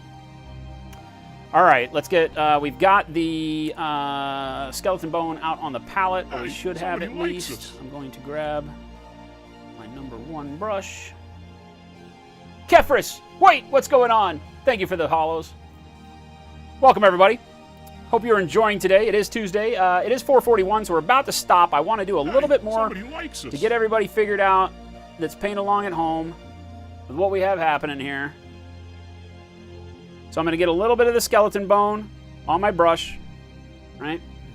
Very, very thin at this point, because what we want to do is tighten up a little bit of this edging. All right, the dry brush set it up for us and started picking out the edge, so we have a little bit of edge contrast. Notice how through here we can see the tip. All right, we start getting the edge of the feather picked out. Now what we want to do is start grabbing just the top edge of these. Let's just go ahead and start up here. All right, I'm going to line just with the side of the brush, with the bone white in this case, just out towards the tip. The dry brush took care of making sure that this line won't look like a regular line highlight, right? It'll have a rough edge to it because the dry brush has that texture. So now we're just going through and kind of shoring up the brightness of that highlight in the areas where the dry brush started to pick it out. So what you want to do is make sure you follow along, and where that dry brush pulled an edge, grab that edge a little bit more. So like on this feather, it's mostly right here. So that's where I'm going to pull it out. I'll just throw back my Right? legs And I'm not going to get the edge here because there's no dry brush out here on the tip. Right? Resurrected, what is going on, man? Just asking where you were the other day. Thank you so much. All right. Right through the middle on this one. This one back out towards the edge, because again, I'm just trying to strengthen wherever the dry brush hit. I'm letting the dry brush dictate where I put my highlight, right? Not just some, hey, just do the tips of the feathers. That's not what I'm doing. And notice how the dry brush, now you can see how it's staggered because of the sculpt. Well, that's exactly what our highlight is going to do. And now it's starting to pull all that out and really define it better. And now our feathers take on a life of their own, which is what we want. And again, that's the only reason why I was sitting there today and I was like, you know what I should show? I should show dry brushing. And it made me cringe. And here we are. This one, it's like right through here. Again, very, very light brush stroke. I'm not putting a lot of paint on this model. If I go with a heavy hand right here, I'll screw the pooch. It'll be looking completely silly. This one, kind of right through here again, almost to the tip. Back in towards the shadow side a little bit. A little bit out towards the edge. The gap in between on that one.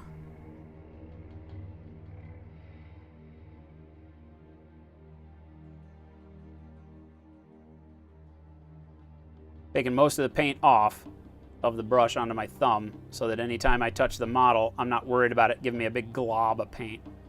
This one again, kind of right through the middle. I'm starting to see a trend here with the way he sculpted these. This one just a little bit, not even much at all. This one not much at all, so I'm gonna have to make it on my own here with just a kind of a rough stroke across those two. Here. Again, just following along wherever that dry brush hit it. Bam. These are kind of all in line with one another.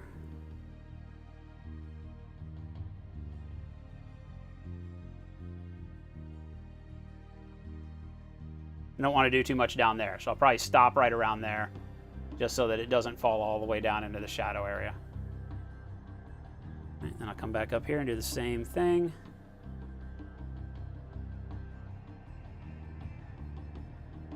Right on these. My mind is going. I can feel it. I can feel it.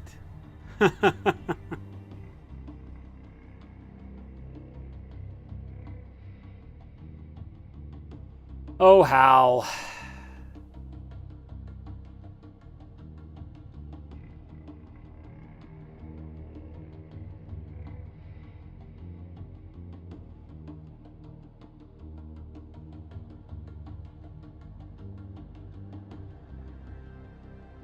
Again, kind of stop short of trending too far down into the rest of the shadow there.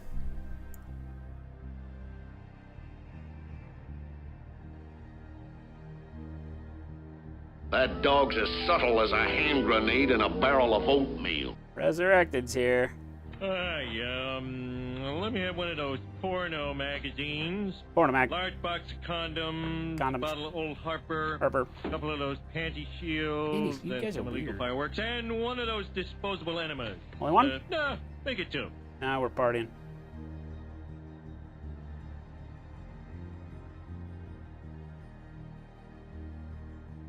Again, once I get down low enough, just kind of stop before Harry trending too Potter, far into the All shadows. his wizard friends went And last but straight not to least, hell we'll for just come with the practicing side of the witchcraft. brush, grab these little feathers through this area. Almost a dry brush style stroke with this as we go through here.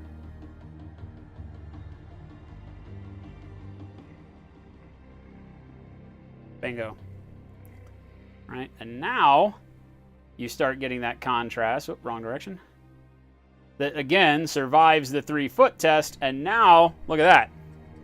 We call this the 3-foot test. When you're painting miniatures, most of the time you're looking at them from standing up against the table that you're playing with them on, and now you can see that wing, right? And you get all of the detail that was in that sculpt because it's an amazing wing. Right? And then as you get in closer, you start to see the subtleties, the reds and the shadows, the blends through all the browns, so on and so forth. And you could take this and pick out, a little bit further if you wanted to. You could go through and let's get that small brush again. Go a little bit thicker with that bone color. Right? And you could grab some of these areas right here in the feathers where it has these splits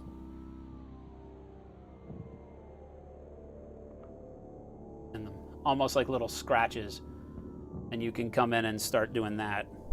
I wouldn't do it overboard. There's nothing wrong with doing it on like the feathers up here at the top, right? But if you take it and start worrying about the whole wing like this, you'll wind up in that disco ball mode where you have too much highlight across the surface. Right? There's no reason why you can't pick up some of these faintly like that. Some of them are going to be really hard to get to, like this one. That one down in there. Yikes.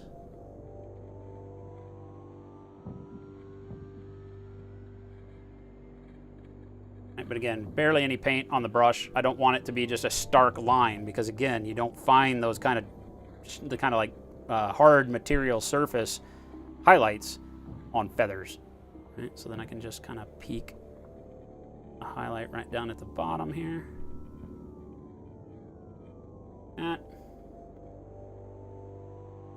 And you can start finding those details in the model. There's little bitty dimples on each one of these feathers. So depending on how far you want to pull it, you can come in and highlight all of them, highlight none of them.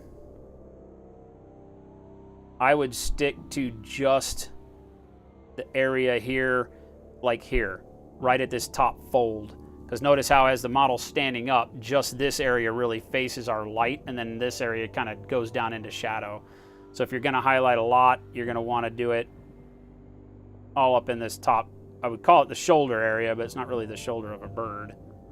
Get my drift? But just up and around there, and you can capture as many of those little cracks as you want to. All right. So hopefully everybody's comfortable with that and can get to some photos up over on Whip of how your wing is looking. And then there's only 3 more sides to do. You only have to do 3 more sides the exact same way. Right? I'm probably going to go in and add in a little bit more red down in the shadows on the side that wraps away from the light down here. So as it goes in towards his body, would be a little bit darker. So I'm probably going to glaze in a little bit more of the red in there. Right? But now we get a really good texture across all of this. Really good dimension to the feathers, even the ones that are sculpted as flat, because we painted the shadow and the highlight, we give it that dimension, like it kind of cuts over from that little vein that runs down the center of each feather. You can pick up through here all of those individual shadow points that give it a dimension to it, which is what we're going for. Still subtle. We didn't go really, bright brown to dark brown or anything like that. We're not looking to create, a really bright contrast. We want it to look like natural bird feathers, so. Obviously, you could do this in any crazy color you wanted to, probably. Elric, what's going on, brother? Tuesday's slowing up, Resurrected? What are you talking about? It's been active all night.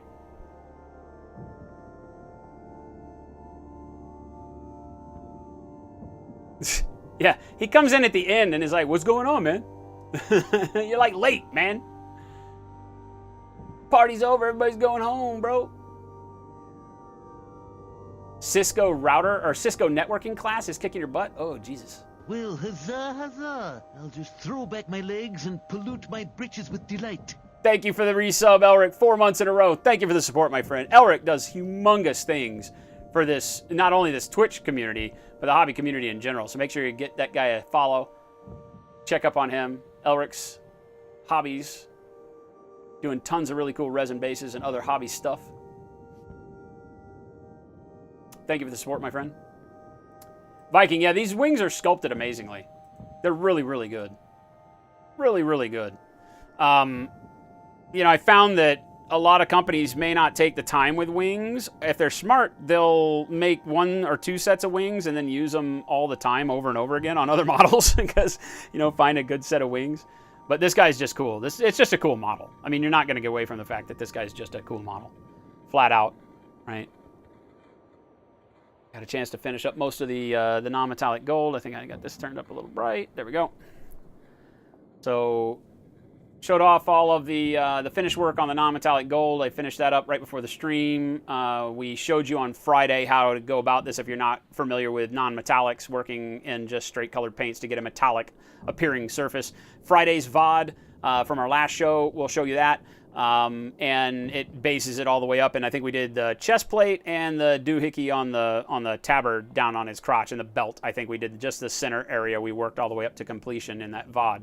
So you get to see all those parts and pieces. I went in and finished all that up so you can see how it sits next to the blue. We need to do a little bit of final highlighting on the blue. We need to do the final highlighting on the reds. We're waiting to see how the golds finished up in order to get that brightness. I'm always preaching that you don't really want to take any one part of the model to completion before having enough of your other base colors laid onto the model to help guide you on how bright or dark to go. If you're just painting one color and the rest of it's just primer, sometimes you'll force yourself too bright. Sometimes you won't go bright enough. Then you find yourself putting other colors on, and then you're in that spot where you got to go back and change things or rebalance your whole model. So it's much easier to just leave things kind of in a halfway state until you get everything into a halfway state.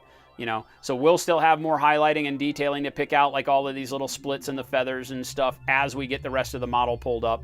But we don't want to do that until we see how everything else looks. If I go too bright on the feathers right now, then it might force me to want to brighten the hair up. If I brighten the hair up because the feathers were too bright, then I'm looking at it from this side. I'm like, well, then maybe I got to go brighter with the blue. And then you force yourself to where now you're brightening the whole model up, and it might push you into kind of unnatural territory or things that unbalance the whole composition. So again, don't ever finish anything. The golds need to be finalized with a little bit of peak highlight to them and probably a little bit of glazing in the shadows. Not a ton. I like the way they're looking right now.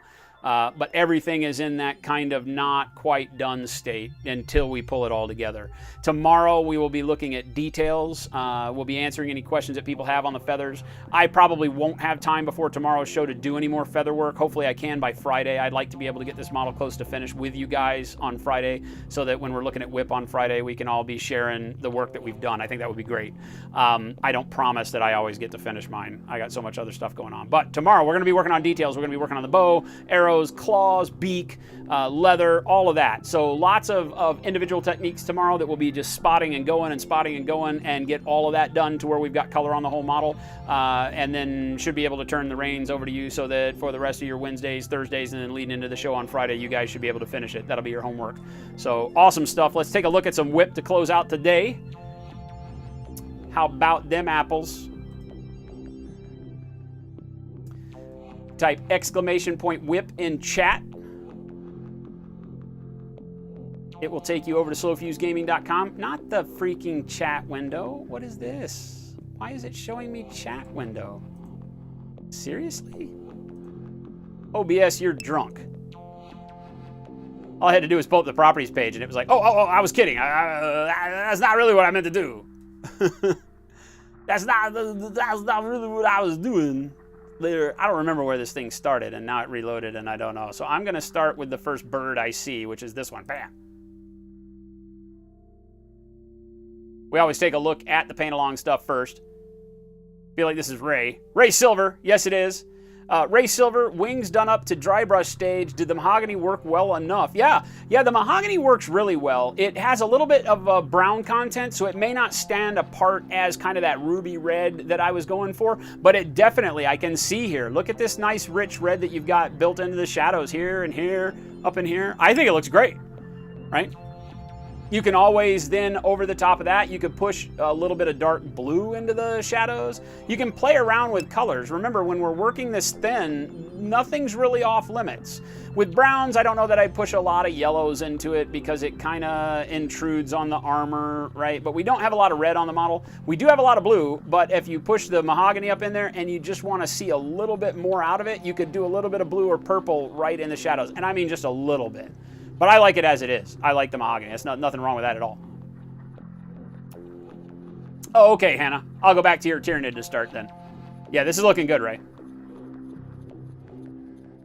Butt shot. The butt shot. Yep. Yep, you're doing well. The tips of the feathers, you got a little inconsistency with brightness, but it works, right? Notice how as long as you're still working thin, even where this feather tip and this feather tip are a little bright, it works because, again, natural feathers don't have a symmetry. They don't have a balance point. They're not always the same. So I like it. You get a real nice natural texture to it. Looking good. It's also Ray. Your pumpkin dude's looking good too. I'll come back to that. I want to take a look at all the birds we got going on. Bam, wing. Maui blood, winging it. I see what you did there. Glad your power came back. What? You've been out of power? First layers were by cloudy sunlight. Oh, holy hell, you were painting without light? This is looking really good. Great shadows here, right? Great depth on your shadows coming along and finding it in between each layer of feathers. That's really what this test is all about on this one. Test, joke, not really testing you, but you get it.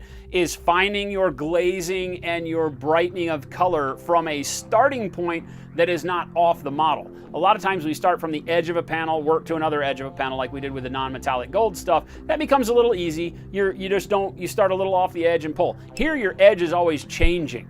Right? So you're having to balance against this ever-changing randomized feather edge that isn't really an edge, right? You've got to push your shadows up in there. This is looking really good. Good depth. Nice job. Oh, Viking. Look at Viking. Yep. Viking Teabagger killing it. Killing it. Be careful painting it off the model to not brighten up these feathers too bright down here. Right, you've got the same brightness you've got up top on these edges down below. Remember, that's why I quit with the highlight down around here, because when you put this on his back, because this is almost a vertical, if the wing was at the angle that it is on your cork, you would paint it this way. But it's not, it goes vertical. It rotates about 90 degrees over here, right, which then causes more brightness here, less down here. So just remember as you're doing it, probably hold off on doing too much more highlight until you have it attached and then do the final stuff on the model. Always one of those things that really drives home the don't work it to completion before you have it next to the colors it's going to sit next to. Get it on the model, work from there. This looks spectacular though, man. Great job. Great job. So I can just take naps and Viking can do the paint. He can do it. He can do it. Let's do it.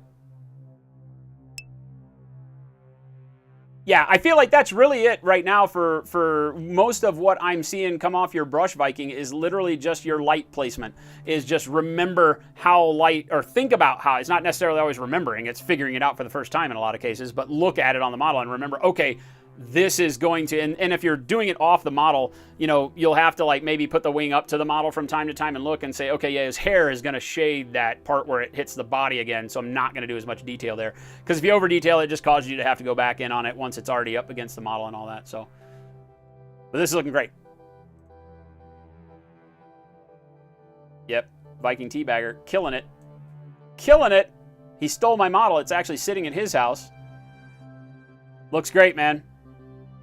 Looks great. Your golds are really coming out nice. I saw you post up, I think on Facebook earlier, and you had posted it up, or maybe it was Instagram. I can't remember which, but I saw that you had posted it. The one critique I have on the way that you're doing the non-metallic gold is, again, it has to do with your light and shade. Remember, on this top breastplate, you've gone and treated this top breastplate as if it is a matter of where the light is coming from.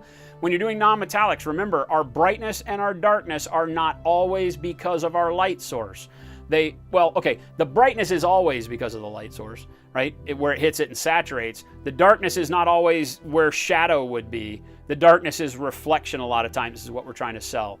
This, with your brightness across the top here, right, and then dropping to shadow down low, breaks up what you have here, where your brightness is through the center of the chest. Remember, we chose to have that reflection point here on the center of the chest, and yet it doesn't exist on this top plate. So it interrupts the metallic feel of this to some extent. I have metallic here. I've got metallic here because I got this nice center shine going all the way through to the tabard, and then it's gone here. Now up here, it's for some reason over in the corners. And where that makes sense if this were plastic or some other thing that was just kind of shiny and the light was hitting it from above. But remember, you've got like this hair, right, that sits right up on top of this corner is hair. And so this shine wouldn't really be saturated there. On mine, I've got a little bit more shadow. Here, let me pop over and show you, right? Let's close that. Notice how on mine, you're looking to make that shine seem like it has a reason to be there, okay? So it carries on from the center of the breastplate. It does still have a little bit of shadow from the strap that'll be there once we paint the strap, but it sees that shine in the middle line. Shine down through here, through the belt, and through the crotch plate all makes sense and pulls together and sells the metallic nature of the armor. Don't worry so much about over here. Yeah, sunlight might shine there or whatever, but because we're working in miniature, we have to play with that and pick and choose, because if we tend to brighten up over here and brighten up over here, eventually we oversaturate. It doesn't make sense. So I leave these shadowed because of the hair flowing across it, the strap, all of that, and then give yourself this cohesive shine. And that's why we took the time at the beginning to block it all in, right? Really hit it and say, where would my highlight be? And we chose to start here. I said, I really want it to be in the center of this, because this has got that hard edge that I'm really going to enjoy playing with, that bright saturation on the point and then deep shadow coming right off of it to really build in that reflective shine. So bam, you got to do it in the center here, center, as much as the center as you can on the belt. Unfortunately, there's like a cloth tie in the middle, so we chose to just bang, bang off to the sides and then in the center down low, right? And so that sells this whole portrait right in here. When you change the top one and now this doesn't match, it kind of topples the whole thing. So just remember that as you're working with panels, they each have to stand on their own to some extent, but they also have to kind of come together and sell the whole picture. That's the only comment that I have on your deal, though. It looks great.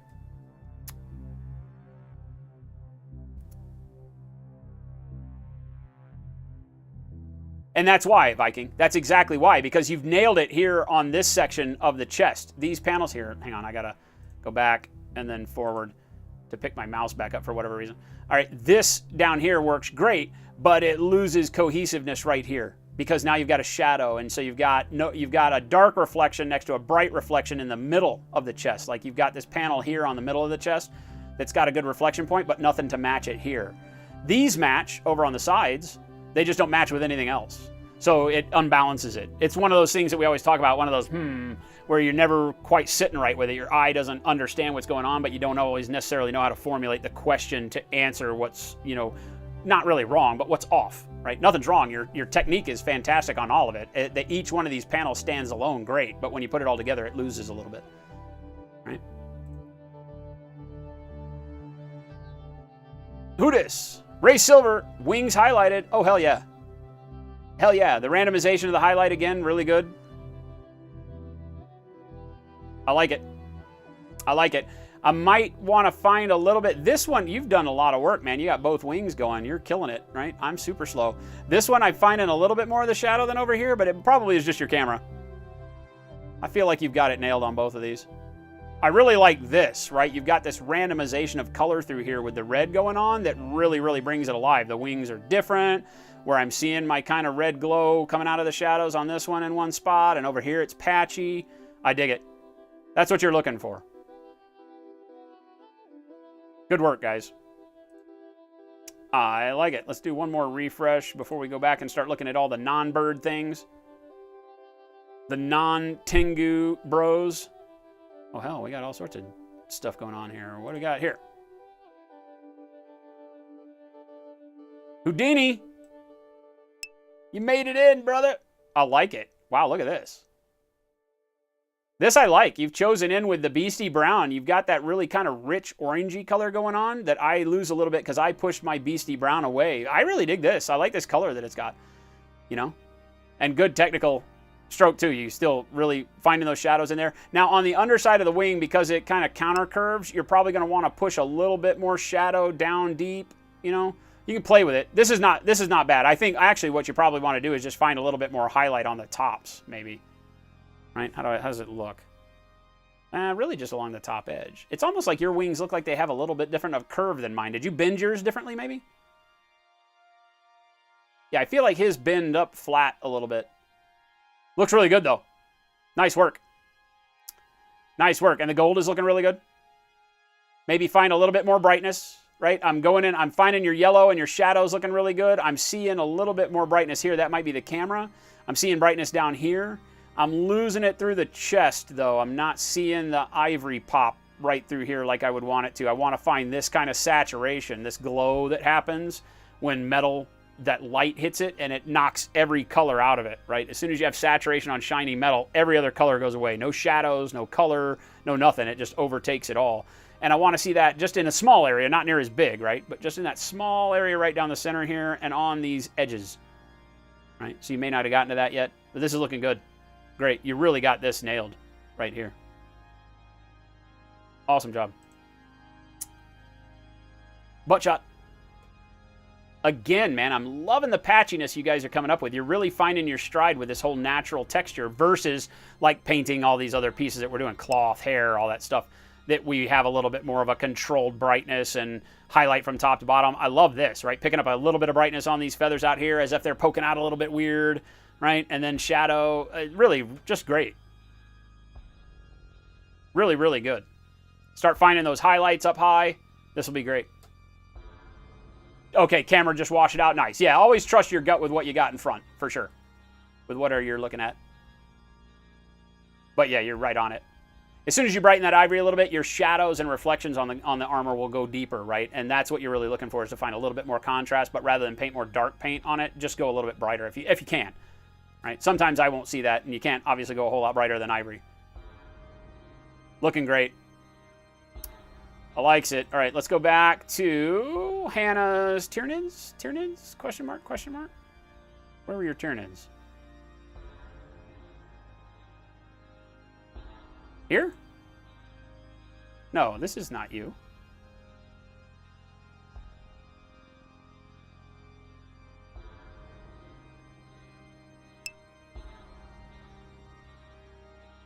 I love whatever this is, though.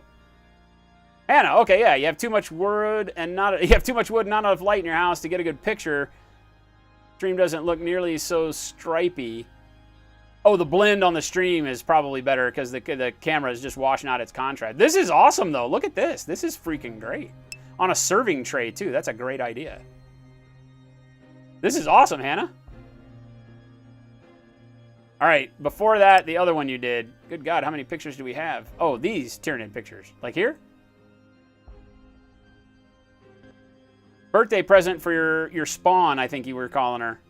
Right? She's happy with the color she chose, but now we need help. Washes, do we go over everything in purple, or do pink on pink and blue on blue?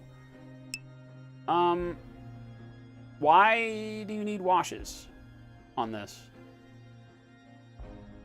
I feel like what I'm seeing, you've got really good dark shadows in between like these bloated things on the belly of this, whatever this thing is called, Hierodule. I don't remember what these things are called. I'm seeing good darkness, and I'm seeing good high spots on this just from your airbrushing. Neat darkness underneath the pinks. I'm seeing nice purple in between the bones. I'm finding contrast just in this photo you're showing me, so why would you want to wash this?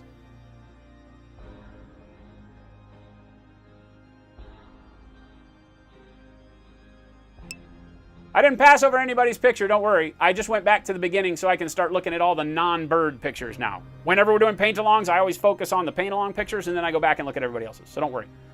We'll get to it. The gestation set. I don't feel like you need washes on any of this. right? I'm not a big wash fan, but I feel like if you've already got this kind of contrast that I can see in this picture, that, I mean, I can pick out the muscles on the back of the legs, the thigh versus the top of the thigh. I feel like the way you've got the paint on here so far works really, really well. That's the way it's done. Yeah, I don't think I would wash it. I wouldn't wash these. I'd start picking into highlights right now. Right? I would highlight maybe a little bit brighter blue just on the top of these sacks, depending on how wet you want them to look, you know, and just the same thing. I mean, the model's really shiny right now, so you may want to hit it with like a dull coat to knock the shine off before you start making determinations on highlight, because it'll confuse you with that bright paint that you got on there. Right? I can see all this glossy shine. It's really hard to find the correct highlighting on a model that shines like that. So maybe hit it with dull coat first, like a matte varnish, and then start making your decisions. I love this, though. This looks great. Grant Kendrill, 3 weeks delay, but finally got a lamp. Hell yes. Expect to see more whip. I'm looking forward to it, my friend. Awesome. Absolutely awesome. What is this heresy right here? What is this? Why does the big screen have some sort of vile video game on it that looks maybe like Guild Wars 2 or some silliness, versus this true, real content happening on the smallest screen in the history of screens? I feel offended. Hannah, Armies on Parade display board getting closer. I love it. Is this the one that sits inside the other? No. Oh, yeah, it is. That's the one with the AdMech on it, right? Cosmic, finished the Armies on Parade board. I've loved this since you started showing it to us. I really love the rusty metal and the green. It just works. Looks awesome. Looks great. I like it. Every time you've shown us a picture, I've really dug the way that you've gone. And you went in real subtle with the greens. I know we don't have a close-up here, but when you were doing the metallics, you're very subtle on the greens for the tarnish. It looks like an old copper clockwork. You know, I think it's great. Or brass or bronze. It's awesome. Oh, yeah, here we go. Yeah, look at this. This is awesome. Right? It's awesome.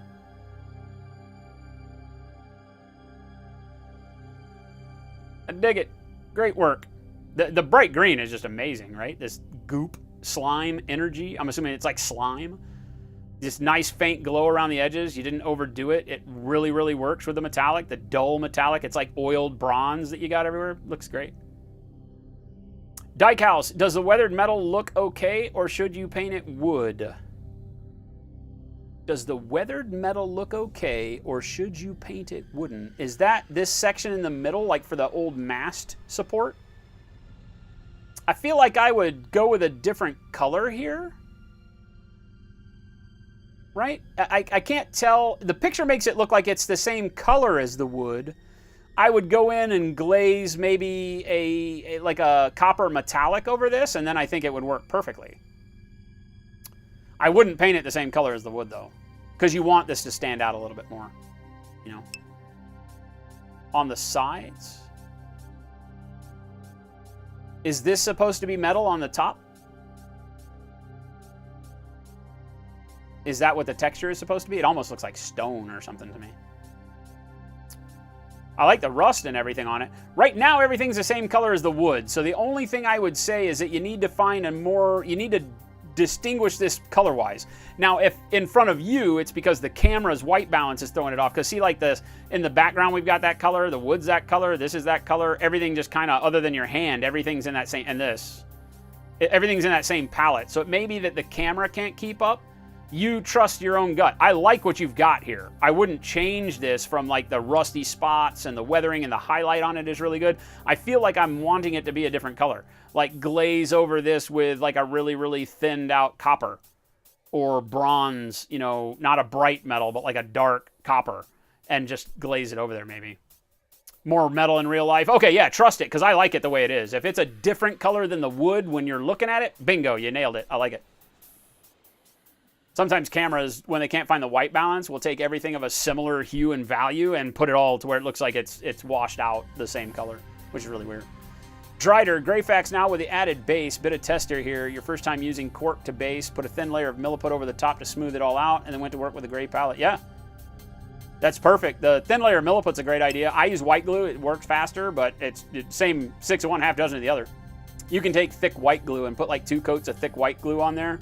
let one dry and then put another one on, it'll fill most of the gaps in it and make it not perfectly flat, but give it a little bit of a texture, but not like the cork texture. But the Milliput's a great way to just get it flat. Great idea. Great job, looking good. Same thing here. Your one and only goal with this model is to make it not look as comically bad as the sculpt actually is. You know, it's funny, I really liked this model. I have this model in my Word Bearers army with the head cut off and a plastic Chaos Marine head in it. One of the ones without a helmet that just has the spikes, the small spikes across the forehead. And he's like an orator in a rhino with that big speaker, and he's reading the, you know, the Book of Lorgar in the rhino. I'll show it to you guys one day. I've got all those rhinos here. But it's this, I have a couple of these same exact miniatures that were kind of like the Inquisition retinue people with the speaker and all that I've converted over on my Chaos stuff. Yeah, I know, Drider. It's all part of my Word Bearers army that nobody's ever seen. Silvernail, 5 more hours of glazing. 5 more hours? What? I'm digging this, right? The dark glow I feel like on the ground you've been working on. That seems different to me. Right? And picking out the gray a little bit with some brightness on it. The glow on the boots is nice. I dig it. I just love the dark skin on this with the white hair, the drow feel. Drow from D&D. I dig it. I dig it. Looking good. Maybe feather this green on the boot a little bit more so it doesn't look like, you know, she stepped in slime. You want to just feather it out just a hair more. Don't blend it too far, right? Because you don't want it to encapsulate the whole thing. But if you can find a way to just smooth that edge a little bit by blending it a little bit more into the black. But totally good. You're selling the story perfectly now. I dig it. Yeah, just finding a little bit more brightness on the gray to bring out all of this texture in the rock helps a lot when you start dropping in that glow from the green. Because where it goes over that brighter on the gray, it really starts to give the dimension and feel of the rock to it. This looks great. Perfect. I like, oh, look at this with the chunks on it. That's even better. Hell yeah, that's really cool. I like that a lot. Nice job. Just take a look at that from Hannah. Hell yeah. Pretty boy. Skinny jeans. Primark. Captain Hell. Currently working on Fulgrim. I dig it. I dig it. Really like your gem in the chest. Nice. Purple's looking good. I like it. We did this guy on stream last year. Enjoyable model except for all the freaking doohickeys all over him. He's got too many dangly fiddly bits. But I like painting this model. Good job. I'm really liking the purple and the golds. Yeah, this is looking really good. Great job on the wreath. Great job on the little bitty gem. Good attention to detail on this. Liking it a lot. Very, very nice. This thing I love, right? Whiffendiffer showed us this before. Now it's starting to get some color on it. I really dig this. Haven't had time to do the Tengu, Chuck. What? I dig it. You know, when you ask for tips, you really have to know what you're trying to go for on a large piece like this. I feel like, you know, you're going to want to, as you work away from this burned out, broken, open helmet, that you'll want to find brighter whites away from it, you know, just to sell the damage. I mean, it's not that you have to sell it much. It's a gaping hole in a helmet, but I feel like, yeah, it might have burn marks, and this is looking really good with the weathering up close, but I feel like you probably around the cheek and this area over here and the side of the face, maybe find a little bit brighter white. You know, the Stormtroopers were high gloss, so even if this were, you know, completely dirty, you'd find a little bit of brightness away from the crack, right? So maybe push a little bit more white on here. I'm digging this. This is just a great sculpt, though. What a great thing. I loves it. All right, I think, what else did we have here? Bing, bing, bong, bang, boom. Up here, birds. Oh, Ray's. Dude, we got to get going here because I got to pass it over to Kenny. Not quite done, but you like the way the eyes turned out. Any advice? Appreciate it. Eyes are looking really good. Great glazing in and shading into a brightness on the outside. Now you can go a little bit brighter and start using kind of that stippled effect to just give a very, very thin, like, you know, brighter yellow, but stipple it in there very thin so that it blends in and doesn't look like you paint a circle in the middle of the eye. This is great. Looks really good. Looks really good. I like it with the purple. Don't remember what color Jen did. I think maybe red on hers. This looks really good. Really good. These are so fun. Look at the eye. The eyes on these are perfect. They're nice and glowy. Yellow eyes. Same here with that brightness. You did a good job of dropping that brightness right in the middle. Right now you can stipple just a little bit extra, right? Mix ivory with whatever last color you used here, just a little bit in the center, and that'll really make that glow effect, right? You get that pinpoint brightness right in the center. Fun models, though. I like some. All right, what else do we got? This was that case that you got, right? Hell yeah, Gabe, I'm digging that. That's not a bad thing at all. That's like a retail case. That's actually pretty awesome for 45 bucks, especially. I've seen stuff like this around in retail. That's nice. Very nice. That's a good find.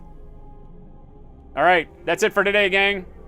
Tons and tons of fun. We've had a good time. We got a lot done. We got the backside of one wing painted. Some of you fools got way more than that done, but I feel like we got it done very well. I feel like from the pictures I'm seeing, everybody was picking it up. Hopefully the guys that are tuning in later will get to find all of the good information on the stream. For those of you that are going to be following along on the VOD, the key to this one is making sure that you force your shadows into these layers, in between the layers of feathers, so that you get that dimension of the model no matter which way you're turning it. You're finding that shadow poking up in between there, right? And then getting that nice layering.